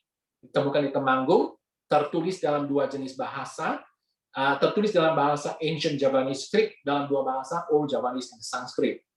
Bagian yang tertulis dalam bahasa Sanskrit itu membicarakan tentang ada seorang raja bernama Samarapungga dan putrinya Pramodawardhani yang meresmikan Jinalaya. Jinalaya itu adalah arti lain daripada Borobudur sebenarnya. Sedangkan di bagian yang tertulis dalam Old Javanese itu menyinggung tentang event daripada peresmian daripada bangunan tersebut, yaitu pada hari ke-10 of Krishna Paksa di bulan Jesta tahun 746 Saka yang koresponden dengan tanggal 26 Mei 824 Masehi, sehingga kalau kita ulur ke tanggal 20 Mei 2021 yang merupakan hari Waisak tahun ini, maka bisa kita ketahui Borobudur berusia 1197 tahun.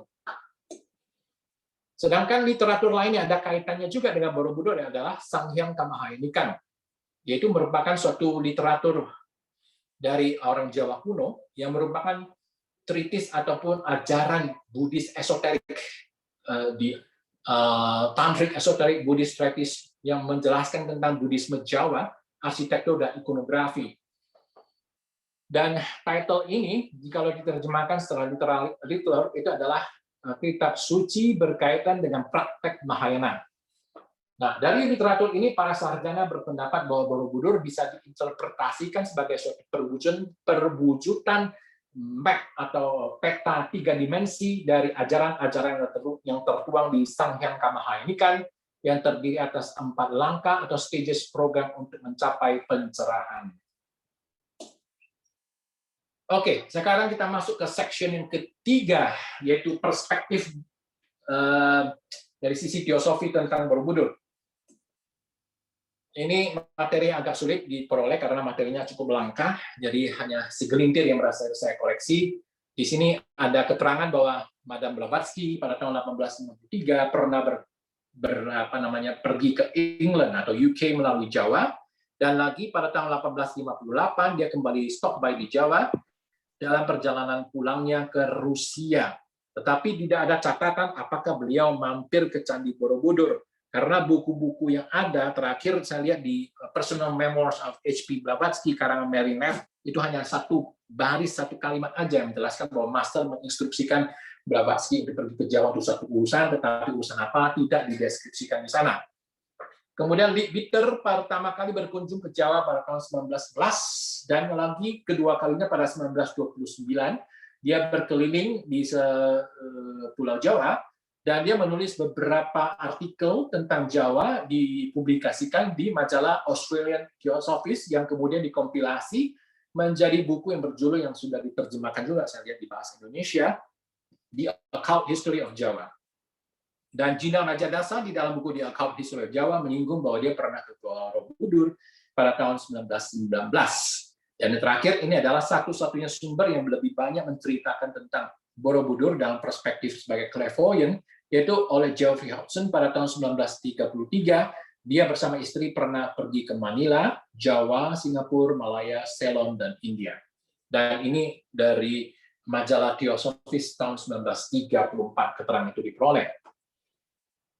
Nah, ini adalah pengamatan secara kewaskitan oleh Geoffrey Hodgson atas Borobudur. Jadi disebutkan bahwa pada saat dia melakukan tur di Jawa tahun 1933, dia berkunjung ke suatu monumen Buddhis yang sangat besar, yaitu Borobudur, dan dia menyadari kehadiran dari seorang dewata di situ yang sangat halus, yang sangat agung, dan sebagai akibat pertemuannya, interaksinya dengan sang dewata, beberapa puisi telah dituliskan. Dan ketika dewata itu mempresentasikan dirinya ke hadapan Geoffrey Hodgson, dia terlihat adalah seorang sosok dewata maskulin dan mempunyai penampilan Indo-Aryan, dan kemungkinan dia adalah seorang dewata kebijaksanaan karena cahaya keemasan itu menyinari, memancar dari dirinya dengan kombinasi daripada beberapa lapisan-lapisan warna seperti yang bisa kita lihat di gambar ini. Dan cahaya itu ternyata menyinari terang ke atas, jauh ke atas, mencakupi hampir keseluruhan Pulau Jawa dan lautan sekitarnya, dan hingga ke dalam muka bumi. Dan jadi kehidupannya itu, kehidupan di sekitar itu sangat dipengaruhi oleh keberadaan atau eksistensi daripada kekuatan daripada Dewa Borobudur ini.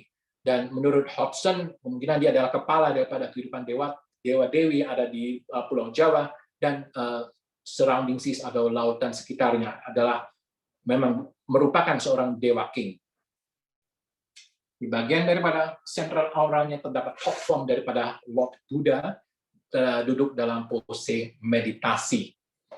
Jadi ya, ini adalah gambar yang sangat terkenal sekali tentang penampakan pada aura King of Dewa di Borobudur oleh Hodgson. Nah, ini adalah majalah yang berhasil saya peroleh dari research di internet, yaitu The Theosophist dari Januari 1934. Sangat beruntung ternyata ada orang yang masih mau scanning majalah-majalah lama untuk manfaat bagi kita semua. Di dalam majalah itu, Hodgson menuliskan bahwa dalam kunjungan belakangan ini ke monumen yang besar di Jawa, suatu permintaan yang telah diberikan kepada dewa yang ada di situ untuk interpretasinya atas simbologi yang ada di Candi Borobudur. Berikut ini adalah beberapa jawabannya yang sanggup diinterpretasikan diterima oleh si Hodgson dan diterjemahkan dalam ungkapan atau kata-kata.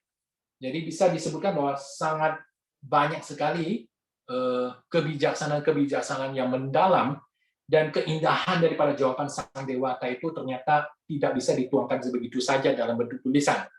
Jadi apa yang bisa tersisa inilah yang akan diberikan dengan harapan agar kita bisa menangkap cahaya yang indah yang masih bisa kita terima. Enlightenment.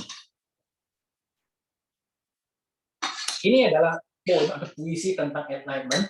Sebenarnya kalau diterjemahkan secara bebas, keindahan dari puisi ini agak hilang, agak sirna. Entah apakah saya harus bicarakannya dalam bahasa Inggris saja, tapi anyhow, saya coba terjemahkan secara singkat ya. Timeless and spaceless is the study of the Buddha.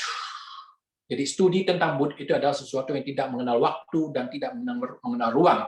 Eternally true, selalu senantiasa benar, bukan not of one man alone but of all men, dan berlaku untuk semua orang, not of one world alone but of all worlds, bukan hanya untuk dunia ini tetapi untuk semua dunia yang ada, even those invisible, bahkan untuk dunia yang tidak kasat mata. All suns have once been Buddhas, indeed are Buddhas now. Setiap mentari suatu waktu yang lalu adalah Buddha, dan indeed bahkan juga adalah Buddha saat ini. Shining not alone as did our Lord upon a single globe. Bersinar bukan hanya untuk dirinya sendiri sebagaimana Sang Buddha yang tidak menyinari hanya untuk dirinya sendiri, but upon the many which are bodies of the sun, tetapi untuk semuanya yang merupakan badan-badan dari sang mentari. Buddhahood is the consummation of all life. Kebudahan adalah merupakan hal yang harus dilakukan oleh setiap wujud kehidupan. The goal of all being, jadi tujuan daripada semua makhluk. And of enlightenment there are degrees, dan untuk pencerahan itu adalah ada tingkatan-tingkatannya. Here enshrined in beauty, sculptured in stone. Di sini berdiri secara indah, terukir di bebatuan, is the immortal drama yang abadi, the story of all enlightenment, kisah dari semua pencerahan, of man, of worlds, of suns, untuk semua manusia, semua dunia, dan semua mentari. The way. Saya skip aja ya, supaya nanti mungkin brothers and sisters bisa baca. Saya tertarik dengan historical ini. Historical ini dia berbicara tentang, saya tidak akan lagi bicara semua, tidak akan bacakan, nanti bisa dibaca sendiri. Yang saya tertarik di sini adalah ini. A relic of his last life on earth, a mighty talisman lay buried underneath the center of the shrine. Jadi disebutkan oleh Hodgson bahwa ada relik dari kehidupannya terakhir di muka bumi ini, ada suatu jimat yang sangat kuat tertanam di dalam pusat daripada candi. Tetapi sebagaimana kita ketahui dari yang saya pelajari dari beberapa referensi yang ada waktu di pemugaran, ya memang tidak ada disinggung tentang keberadaan daripada talisman ini. Tapi ini sebagai informasi aja bagi kita. Dan ini adalah pesan untuk para pengunjung. As you go forth again into the busy world of man, sebagaimana Anda kembali lagi ke duniamu yang sibuk, remember Borobudur, ingatlah Borobudur, for in that remembering, sebab dalam mengingat itu, its power, its beauty, and its peace, kekuatannya, keindahannya, dan kedamaiannya will enter into you, akan masuk di dirimu, to keep you steadfast on the way, untuk menjagamu senantiasa teguh dalam upaya-upaya atau jalanmu, that leads to Buddhahood for you, akan menuntun kebudahan bagi dirimu, damai untuk semuanya. Jadi poems yang lainnya ada di appendix, dan bisa juga dengan klik di link ini. Ini sebenarnya inti daripada presentasi yang saya berikan kemarin kepada teman-teman di Filipina. Jadi ini adalah lampiran-lampiran. Saya tidak akan lagi discuss di sini. Lampiran untuk informasi lebih lanjut tentang Borobudur seperti ini. Apa sih nilai-nilai yang bisa kita ambil dari Karma Wibangga? Ya, poin-poin yang bisa kita ambil, values-nya itu apa? Kemudian ini adalah points of teaching dari Jataka dan Avadana. Kemudian saya juga include di sini siapakah si Bodhisattva Manjusri yang kita kenal ada di Candi Sewu. Candi Sewu itu adalah didedikasikan untuk Bodhisattva Manjusri dekat Candi Prambanan. Ya, saya sendiri belum pernah ke situ. Kemudian siapa sih Bodhisattva Maitreya? Dan ditinjau dari perspektif literatur teosofi, siapa Maitreya itu ada di sini. Kemudian ini adalah hipotesis lain tentang unfinished Buddha. Ada yang menyebutnya sebagai simbolisasi dari Adi Buddha. Apa itu Adi Buddha? Tinggal klik link ini. Kemudian beberapa hipotesis terkini tentang Borobudur. Apa sih fungsi daripada Candi Borobudur menurut para sarjana penelitian terakhir? Kemudian ini ada lagi puisi-puisi dari Hodgson yang panjang. Kemudian ini kembali ada puisi dari Hodgson. Dan ini puisi dari Rabindranath Tagore yang pernah berkunjung ke Borobudur tahun 1927. Ya. Kemudian ini adalah mungkin brothers and sisters tahu di Waisak, dalam menyambut Waisak, koran Kompas ada infografik seperti ini. Saya juga ikut sertakan sebagai gambaran saja bagaimana situasi daripada Candi Borobudur menurut Artist Impression. Ini Kompas tanggal 23 Mei 2021. Dan ini referensi-referensi yang saya gunakan untuk studi selama 2 bulan ini untuk presentasi bagi teman-teman. Nah ini buku yang primbonnya kalau untuk mengenai Candi Borobudur dari Pak Sukmono, terbitan UNESCO. Dan ini Biku Ananda Joti yang sangat berjasa untuk memfoto semua relief-relief itu. Ini link untuk website dia. Dan ini Tokopedia adalah untuk membeli tadi buku yang saya perlihatkan. Kemudian ini terjemahan daripada Biku Ananda Joti tentang Badra Cari Pramidana. Dan ini adalah 3 orang, ada salah satu sarjana terkemuka, Pak Salimli. Ini juga teman saya, Pak Budaya, itu juga sangat populer sekali dalam mempelajari tentang Borobudur. Dan ini adalah tentang literatur teosofi tentang Borobudur. Thank you. Dan ini adalah link untuk download bahan presentasi ini. Tanggal 26 kemarin, --Join Lodge. Oke, itu aja brothers and sisters. Thank you very much. Selamat malam Pak Udayo, ini bisa dibuka pertanyaan ya, mungkin kalau mau bertanya boleh menulis di chat box, nanti kalau mau membuka mic boleh langsung. Ya, saya berupaya menjawab karena saya ini bukan sarjana Borobudur ya. Saya mencoba menjawab apa yang saya tahu. Mungkin brothers and sisters orang lain lebih tahu. Ya.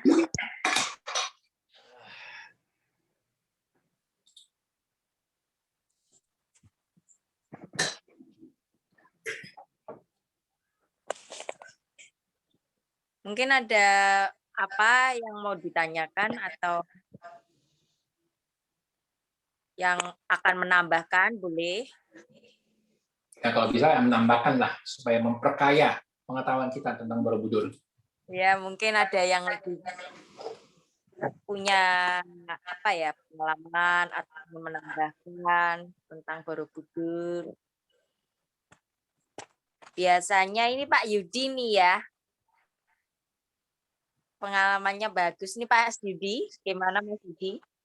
Halo Mbak Yohana, Pak Udayo. Terima kasih sekali. Saya menyimak informasinya sudah sangat cukup lengkap gitu ya. Perspektif terakhir dari Sofi juga disebutkan.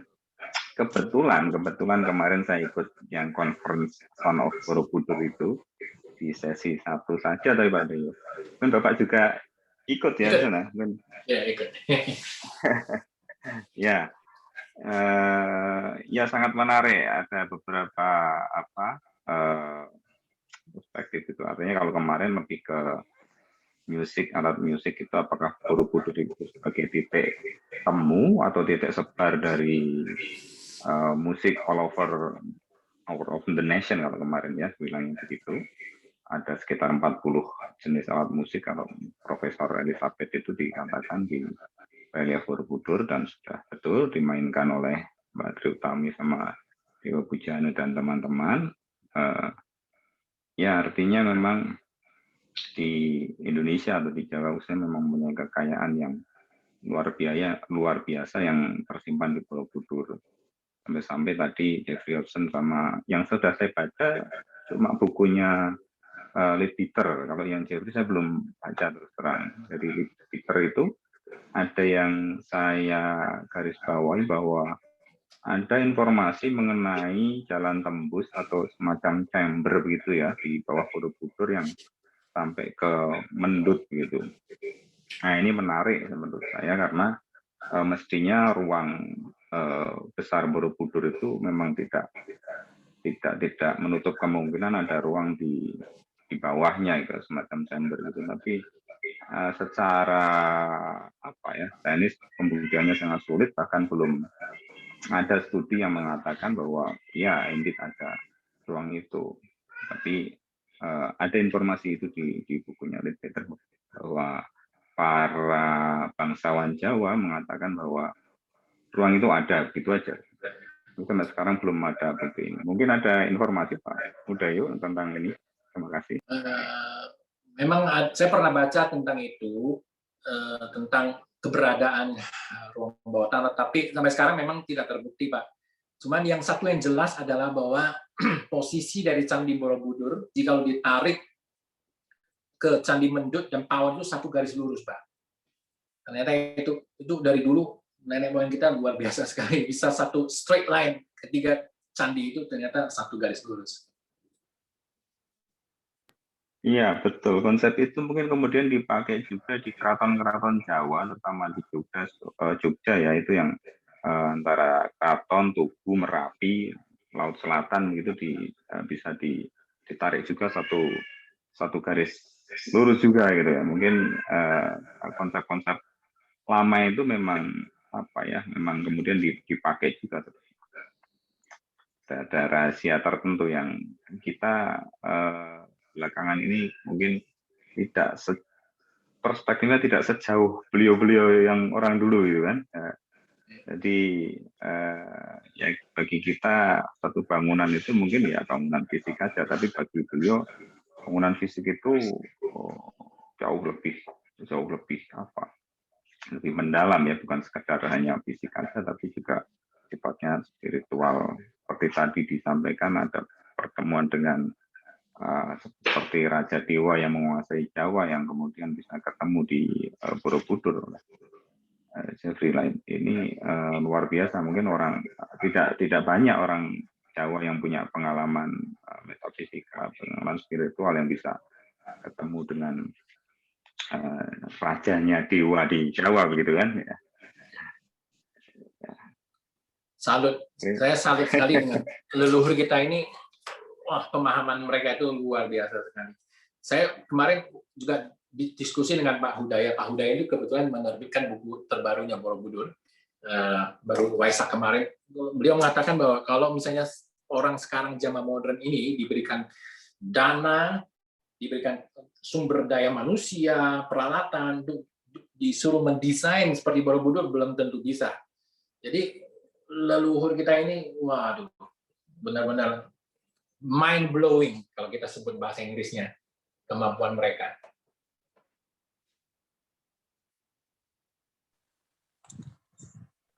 Ya, Mbak Michelle mungkin mau menambahkan tentang Borobudur sama bagaimana tambahannya untuk Tesofi. Mungkin hanya sedikit saja tambahannya ya. Tentang tadi yang persis yang tadi Brother Udayo sebutkan tentang Raja Dewanya itu, memang ada di buku Light of the Sanctuary. Bukunya biasanya ada di sanggar masing-masing ya, buku kopi kerasnya bisa ditemui di sanggar masing-masing. Kalau di sanggar Blavatsky memang hanya ada satu kopi, itu buku saya udah berikan ke sanggar.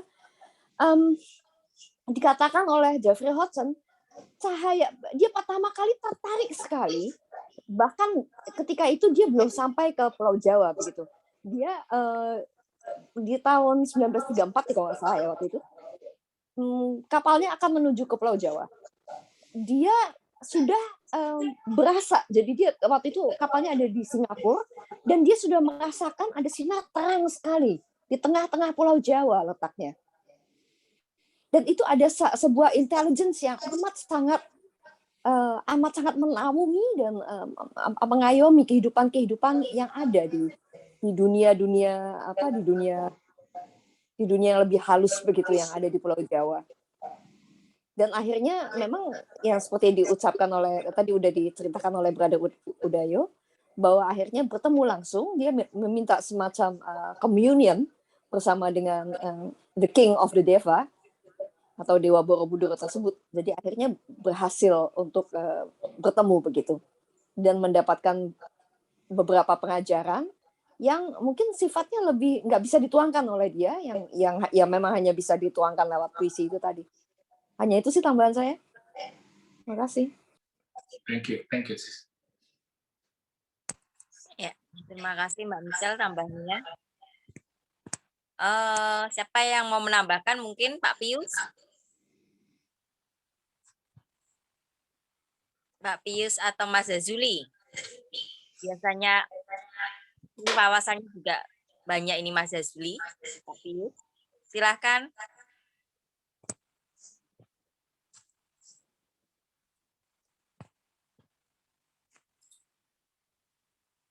Di chat itu ada beberapa yang tanya itu kayak Mbak Yana. Oh iya, ini pertanyaan ini ya, bacain ya kalau nggak ada yang ditambahkan. Ini pertanyaan. Dari Pak Hasan, arsitek Borobudur ada 3 orang beda generasi. Dan di Arupa Data dibangun oleh arsitek perempuan. Apakah ada informasi tentang Arupa Data versi Teosofi? Teosofi sendiri secara spesifik tentang Kamadhatu, Rupadhatu, Arupadhatu itu tidak ada yang sepanjang yang ada di referensi saya ya Pak ya. Cuman mengenai konsep Tridhatu ini sendiri sebenarnya sampai sekarang masih belum ada konsensus Pak, walaupun banyak sekali kita lihat di Wikipedia itu mereka bicara tentang Kamadhatu, Rupadhatu, Arupadhatu. Tetapi dari diskusi saya terakhir dengan teman saya yang scholars atau sarjana ini, beliau mengatakan bahwa sekarang ini sebenarnya di kalangan khususnya di Buddhisme itu mereka sudah tidak menerima lagi konsep Tridhatu tersebut, karena menurut beliau konsep ini diambil oleh seorang sarjana bernama Stutterheim. Stutterheim itu dia mengambil dari Sanghyang Kamahayanikan tentang konsep Tridhatu itu.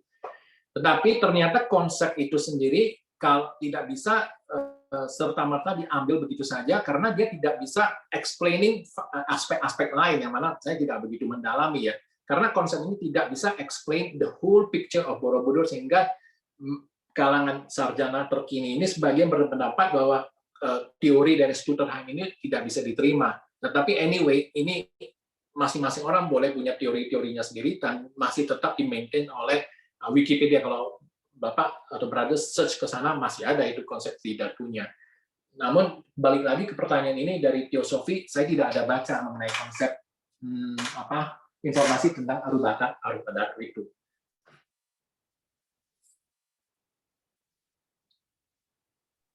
Mudah-mudahan menjawab. Iya, mudah-mudahan bisa terjawabkan ya.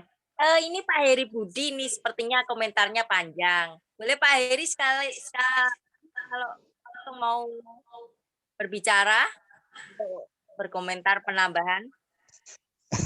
Ya, terima kasih Mbak Yohana. Ya, saya memang termasuk pecinta candi-candi ya. Itu sudah banyak candi yang saya kunjungi dan saya merasa bahagia. Saya merasa bahagia kalau mengunjungi candi-candi itu. Kemarin yang terakhir saya pas Waisak itu saya berkunjung ke Candi Mendut. Saya jalan kaki sama teman saya berdua dari Mendut sampai Borobudur itu berapa kilometer? Saya agak lupa itu. Panas-panas. Tapi kok ya enggak terasa lelah. Padahal jam setengah 12 itu sampai jam 1 itu. PP itu dari Mendut sampai ke Borobudur mampir Candi Pawon jalan kaki. Tapi ya karena senang bahagia ya nggak merasa lelah, panasnya setengah mati. Itu kenangan saya sampai sekarang saya merasa bahagia loh kalau mengunjungi candi-candi. Itu yang pernah saya kunjungi itu di selatan Prambanan itu ada Candi Ijo, Banyunibo, kemudian Barong, Ratu Boko, Sujiwan. Terus di sebelah barat dayanya Prambanan itu ada Kalasan, Standisari, Sambisari, terus Kedulan yang sekarang masih dalam proses digali. Terus kompleks Prambanan itu sendiri ada Prambanan, terus ke utara Candi Bugra, Candi Lumbung, lalu Candi Sewu. Candi Sewu itu ya candi Buddha kedua terbesar setelah Borobudur itu. Kemudian ke arah timur itu ada Pelausan. Kemudian di Gunung Lawu sana Candi Sukuh, satunya lagi saya lupa namanya itu di Gunung Lawu. Kemudian di Gedong Songo, di Candi Ungaran, terus di Dieng. Ya itu antara yang pernah saya kunjungi semua dan saya merasa bahagia kalau saya mengunjungi candi. Dan saya yakin dalam kehidupan saya yang dulu-dulu saya bertuhan lewat jalan Buddhisme, Hinduisme itu. Sehingga walaupun saya sudah mati dan sekarang hidup lagi, kesadaran spiritual Hinduisme Buddhisme masih tetap ada dalam kesadaran saya. Bagian dari kesadaran spiritual saya. Sehingga sekarang ini saya mencintai dan merasa bahagia kalau berkunjung ke candi-candi tersebut. Sekian saja. Terima kasih Pak Udayo. Mbak Yuhana. Terima kasih Pak Heri. Sungguh beruntung Bapak bisa berkeliling candi. Saya sendiri ke Candi Borobudur sekarang 50 tahun baru sekali aja Pak. Nah itu nggak enjoy saya waktu pertama kali berkunjung ke sana, nggak enjoy karena saya belum paham mengenai Borobudur itu seperti apa. Tapi sekarang kalau setelah pelajari ini saya jadi jauh jatuh cinta kepada Borobudur. Mudah-mudahan suatu hari bisa ke sana Pak. Iya. Itu Candi Borobudur itu berapa lantai Pak? 9 atau 7? Banyak variasinya. Yang saya tahu ada yang menyebut 9. Seperti tadi di presentasi ini 9 ya Pak ya. Tidak termasuk yang di puncak. Ada yang mengatakan 10, tapi ya anyhow saya ikuti referensi yang saya pakai itu 9 Pak. Iya. Saya juga cenderung 9 karena candi ini menurut pemahaman saya representasi atau pembabaran daripada makrosistem dan mikrosistem. Nah, mikrosistemnya itu tercermin dalam Kama Dhatu, Rupa Dhatu, dan Arupa Dhatu. Itu 7 sab. Kemudian yang ke-8 kalau nggak salah itu alam monadiyah dan yang ke-9 alam ilahiyah. Jadi dari 1 sampai 9 itu representasi daripada mikrosistem manusia sebagai mikrosistem 7 sab itu tadi. Kama Dhatu, Rupa Dhatu, dan Arupa Dhatu. Yang kedua itu makrosistem, alam munadiyah dan alam ilahiyah. Itu kalau menurut pemahaman saya dari kacamata teosofi seperti itu. Terima kasih Pak. Iya. Ya, Terima kasih Pak Yudi. Ini tadi sudah Mas Yudi bilang Candi Ceto yang di Lawu Bapak. Oh iya betul Candi Ceto ya. Saya sudah pernah ke sana juga. Ya.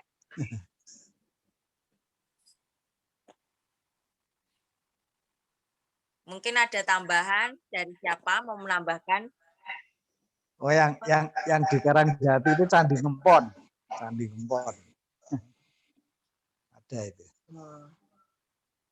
Karangjati dekat Ungaran ya, dekat Bawen, dekat Cimori itu. Candi Ngempon.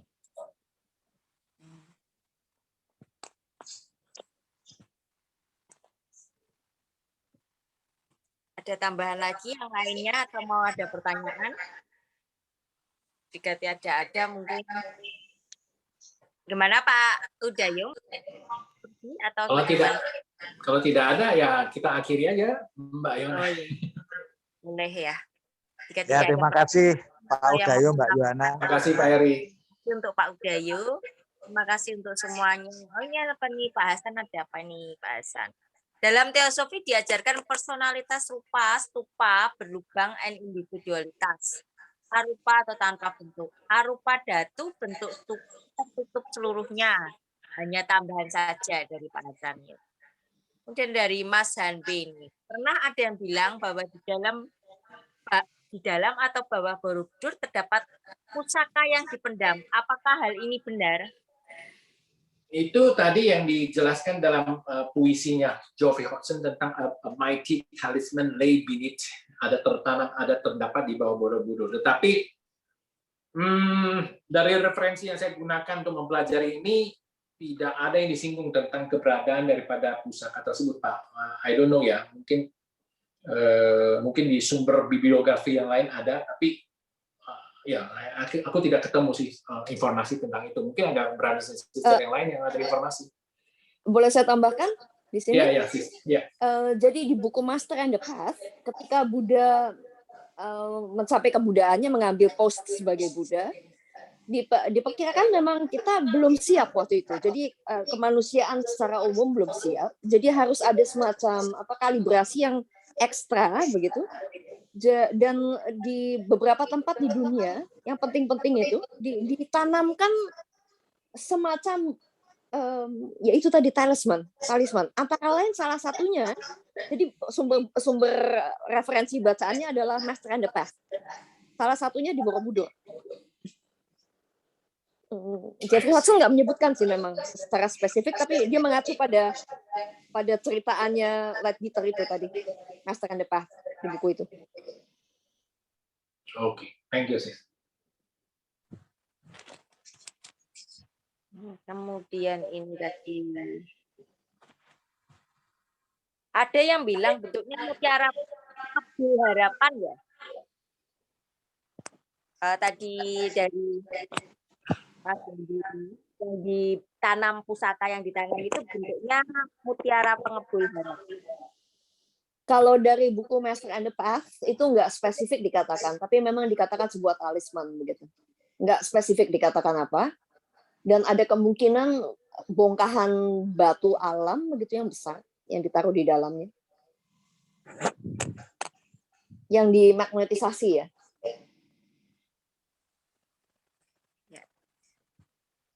Itu ya Mas Andi ya. Semestinya setiap candi punya peripih yang ditanam di bawah candi sebagai ruh candi.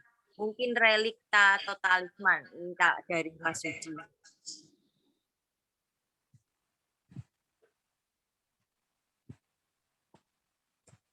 Kemudian dari Mas Airlangga.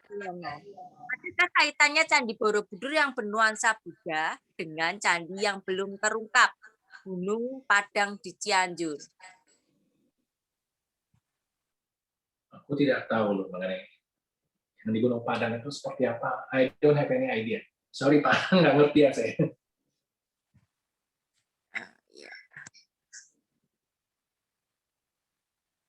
Begitu, kemudian ada lagi, ini dari siapa ini? Dari Mbak Olivia. Apakah ada disebut tentang Padmasambhava dalam Borobudur? Setahu saya tidak ada. Guru Rinpoche Padmasambhava itu,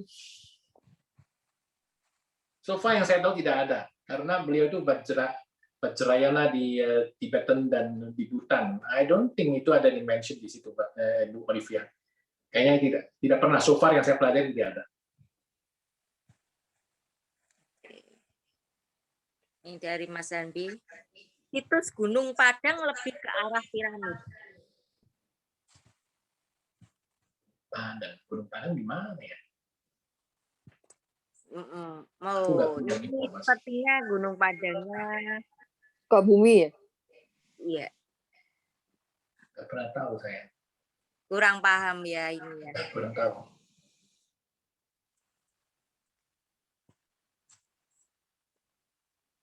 Ya, kalau gimana? Ada yang mau dipertanyakan di Sukabumi? Rio di Sukabumi kata Pak Heri ini Gunung Padang.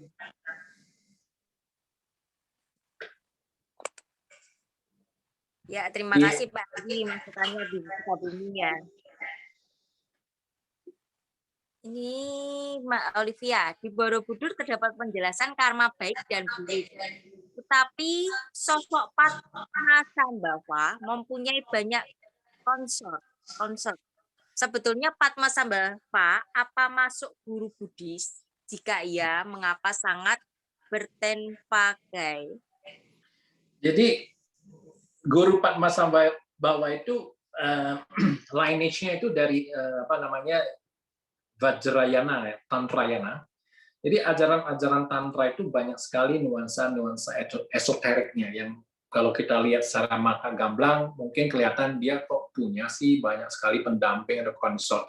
Tapi di balik itu sebenarnya banyak nilai-nilai yang terkandung yang tidak kita pahami. Jadi kita kalau memandang apa namanya representasi atau penampilan Guru Rinpoche itu dalam bentuk banyak konsort itu kita nggak bisa nilai dari perspektif mata kita yang masih awam sebetulnya. Itu menurut saya ya. Termasuk seperti Samantabhadra. Samantabhadra itu kebetulan gambar yang saya tampilkan di presentasi itu tadi adalah dari gaya Mahayana dari China atau Japan.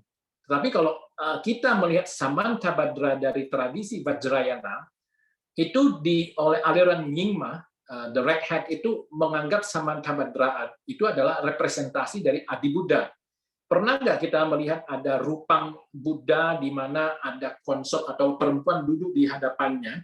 Jadi kalau kita yang tidak mengerti akan melihat itu kok vulgar sekali. Ada apa namanya rupang bentuknya seperti itu, tapi di belakangnya itu esoteric meaning-nya itu yang kita perlu pelajari. Jadi what I'm trying to say is jangan kita melihat secara gamblang begitu aja langsung kita menilai atau memberikan judgment. Itu banyak sekali nilai-nilai yang tidak kita pahami. Boleh ditambahkan sedikit nggak, Bro? Boleh sih, silakan. Saya selalu diperingatkan oleh beberapa orang tutor saya, beberapa mentor saya mengatakan begini. Dalam suatu ajaran, bidang esoterikanya itu mudah sekali kita kenali. Begitu itu melanggar kaidah-kaidah normatif kita, dan itu seolah-olah vulgar, pasti ada ajaran esoterika di dalamnya. Jadi kalau kita mau mempelajari sesuatu yang lebih mendalam, carilah bagian-bagian yang vulgar atau yang nggak masuk akal itu, dan kita gali di situ. Oke, terima kasih. Thank you. Terima kasih Mbak Michelle. Ini apa mau bertanya langsung? Boleh membuka mic Mbak Olivia?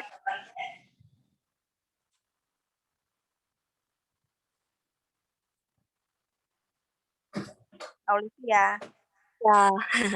Ya, jadi memang bagi saya itu tantangan banget ya untuk maksudnya kan kalau mau masuk ke ajaran esoteris itu saya dulu kan pernah nyoba di jalur Vajrayana gitu.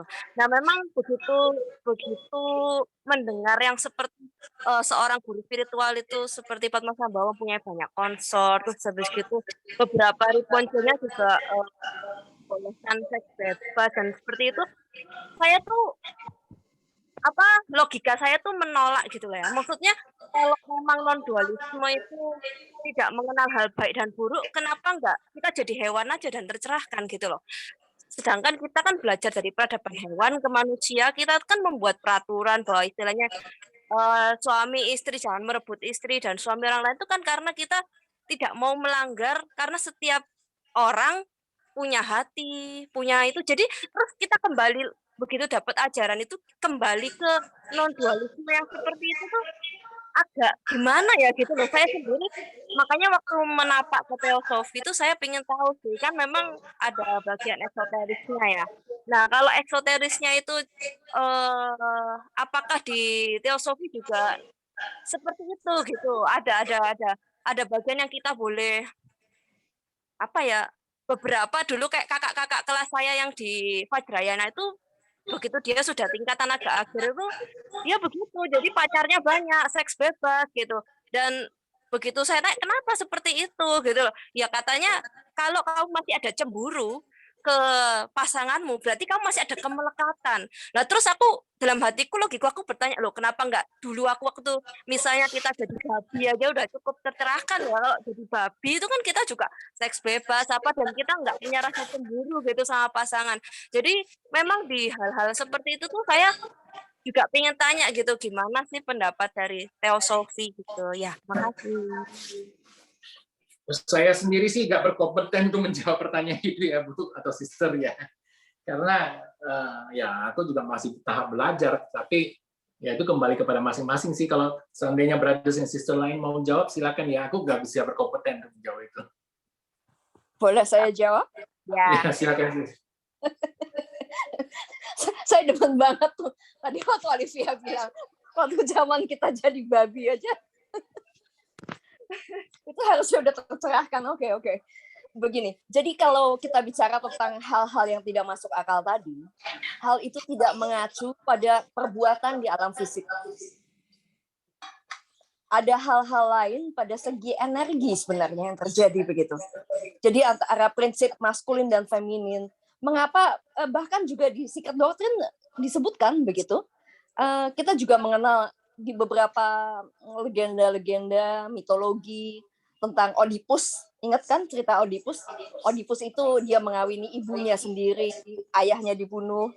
Dan seringkali ini mengacu pada peristiwa penciptaan bukan penciptaan manusia ya, lebih tepatnya penciptaan pada di mana makhluk yang ada itu yang inteligensi yang ada mengambil esensi yang ada di sekitarnya yang bagaikan medan energi itu atau lautan energi itu, dan dia mengambil lagi atau dalam tanda kutip memperistrikannya, mengambil lagi dan nanti akhirnya membentuk ada bentukan-bentukan baru begitu, makhluk-makhluk baru. Jadi seringkali mengacu pada hal-hal yang berbeda sekali. Yang menjadi signifikan adalah ketika kita bisa mereplikasikannya secara mikro ke dalam secara internal untuk membantu kita meningkatkan kesadaran. Jadi bukan secara vulgar kita externalize itu melakukan itu bisa ditangkap polisi dan yang lain-lain. Jadi ada pelajaran internal sesungguhnya. Ya, dan semoga ini cukup menjawab. Ya makasih Sis Michelle. Soalnya itu kalau berkenaan dengan eksoteris itu kan teosofi juga ada eksoterisnya kan. Jadi sebelum itu saya ingin tanya dulu gitu. Karena kita kan nggak tahu seseorang yang melakukan itu tuh benar-benar karena dia sudah tercerahkan atau nafsu yang benar-benar cerah kan. Seperti kayak kakak kelas saya nggak perlu disebut itu, dia kan mengklaim bahwa itu ya untuk menolong gadis-gadis itu, tetapi apakah ya benar gadis-gadis itu ditolong pencerahannya atau memang karena nafsunya itu kan di situ. Jadi untuk memilah-milah mana yang betul oh iya orang itu melakukan itu untuk mana yang abal-abal itu loh. Nah, itu sih yang terkadang saya tuh agak hati-hati gitu sekarang gitu. Saja. Buat supaya yakin ya, di teosofi tidak dibenarkan melakukan tindakan-tindakan amoral seperti itu. Nah, ini buat gampangnya aja. Oke, thank you. Ya, oke. Ya, makasih. Ya, terima kasih Mbak Michelle, terima kasih dari Mas Airlangga. Dalam Tantra ada beberapa kemiripan tentang mudra mandala. Pencapaian-pencapaian yang ada di ajaran pada relief Borobudur. Jangan-jangan ini ini memang berkembang di tanah Jawa. Ini tambahan mungkin atau apa ini ya, komentar sedikit dari Mas Airlangga.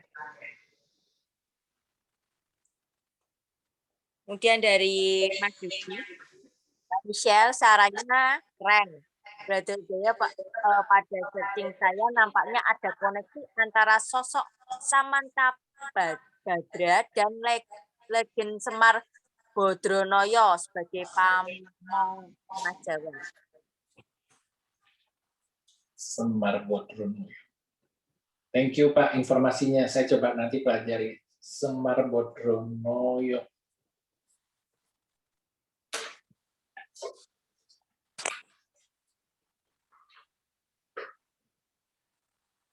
Ya, Menarik. seru ceritanya. Ya, jika ada mau tambahan lagi, mau menambahkan siapa?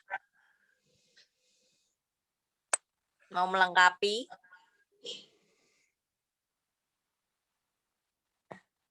Kalau tidak ada, itu kurang 10 menit, memang nggak ada, boleh ditutup, begitu ya. Mungkin sedikit lagi tadi tambahan tentang konsep-konsep berbagai-bagai ini. Kalau secara psikologi lebih mudah ya dijelaskan. Saya pakai Jung aja ya. Kalau kita lihat memang kehidupan kita ini, yang kita tahu tentang segala sesuatu yang kita anggap masuk di dalam kesadaran hanya sempit sekali. Sedangkan kita punya aspek-aspek yang kita tekan masuk di bawah sadar kita, subconscious. Nah, yang ditekan di bawah sadar ini merupakan energi yang besar sekali, karena seringkali kita tidak akui itu. Besar sekali energinya, dan untuk mencapai tingkatan yang lebih tinggi, kita harus tingkat kesadaran yang lebih tinggi, itu membutuhkan luar biasa energinya. Jadi adalah caranya membebaskan segala macam yang kita tekan ke bawah sadar itu. Makanya kalau kita kenal di ajaran, bukannya ajaran ya, jadi menurut teorinya Carl Gustav Jung, selalu ada yang kita sebut sebagai the shadow. Nah, dan ada juga penyeimbang, selalu harus seimbang. Ada anima, ada animus begitu. Jadi dalam kedirian kita tuh banyak aspek-aspeknya. Maka itu mungkin kalau digambarkan lewat relief-relief yang ada begitu ya, konsort-konsort yang banyak itu dikatakan adalah itu merupakan bagian dari diri kita sendiri yang belum kita sadari, yang kita tekan di bawah sadar. Dengan cara menyadarinya saja, kalau modelnya Krisnaji, diamati saja, dikenali bahwa itu bagian dari diri kita, energinya akan terbebaskan.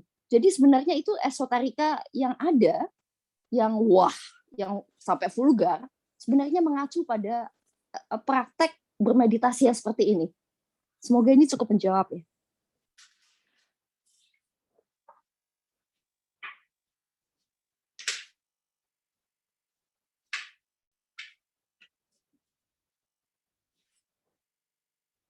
Ya, terima kasih Mbak Michelle. Ini masih ada apa ya? Menurut info dari praktisi Tantra Tibet dan Bhutan, memang awal mulanya dari Nusantara di daerah Sumatera. Ada hubungannya dengan Hindu dan Buddha. Betul. Jadi seperti tadi saya sebutkan di awal bahwa studi ataupun riset yang saya lakukan ini masih small fraction dari seluruh studi yang ada tentang Borobudur.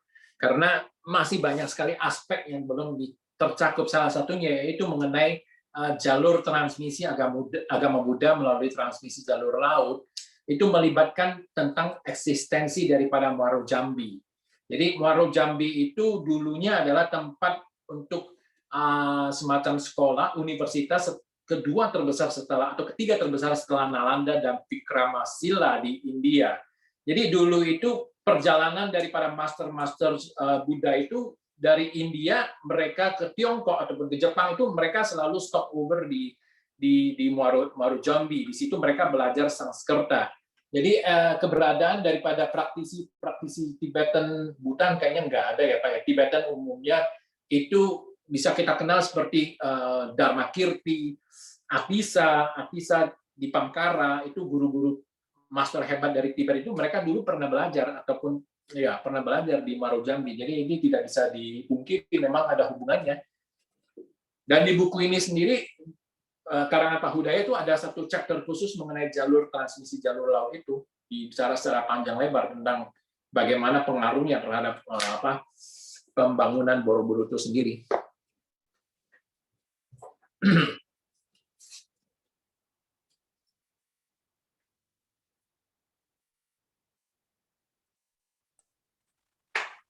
Betul Pak Heri, lebih luas di situ. Tapi sayangnya tidak secantik Borobudur Pak. Borobudur paling cantik.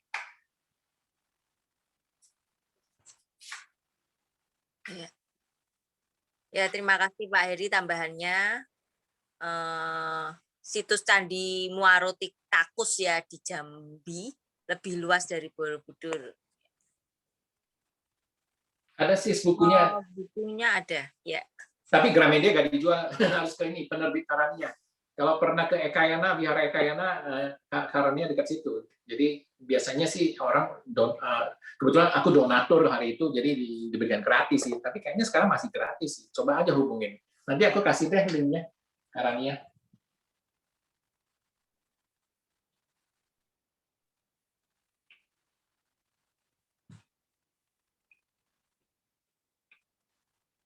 Kalau nggak ada, mungkin bisa ditutup, Mbak Yona. Ya, terima kasih semuanya. Selamat malam. Untuk sesi materi malam hari ini sudah cukup sekian dulu. Terima kasih. Selamat malam. Jaga Terima kasih. kesehatan. Malam semuanya. Terima kasih Pak Udayo, Mbak Michelle. Selamat malam. Terima kasih. Pak Heri. Thank you. Thank you semuanya. Terima kasih semuanya. Malam sehat-sehat. Matur nuwun, Mbak Yo, Pak Udayo. Pak Heri.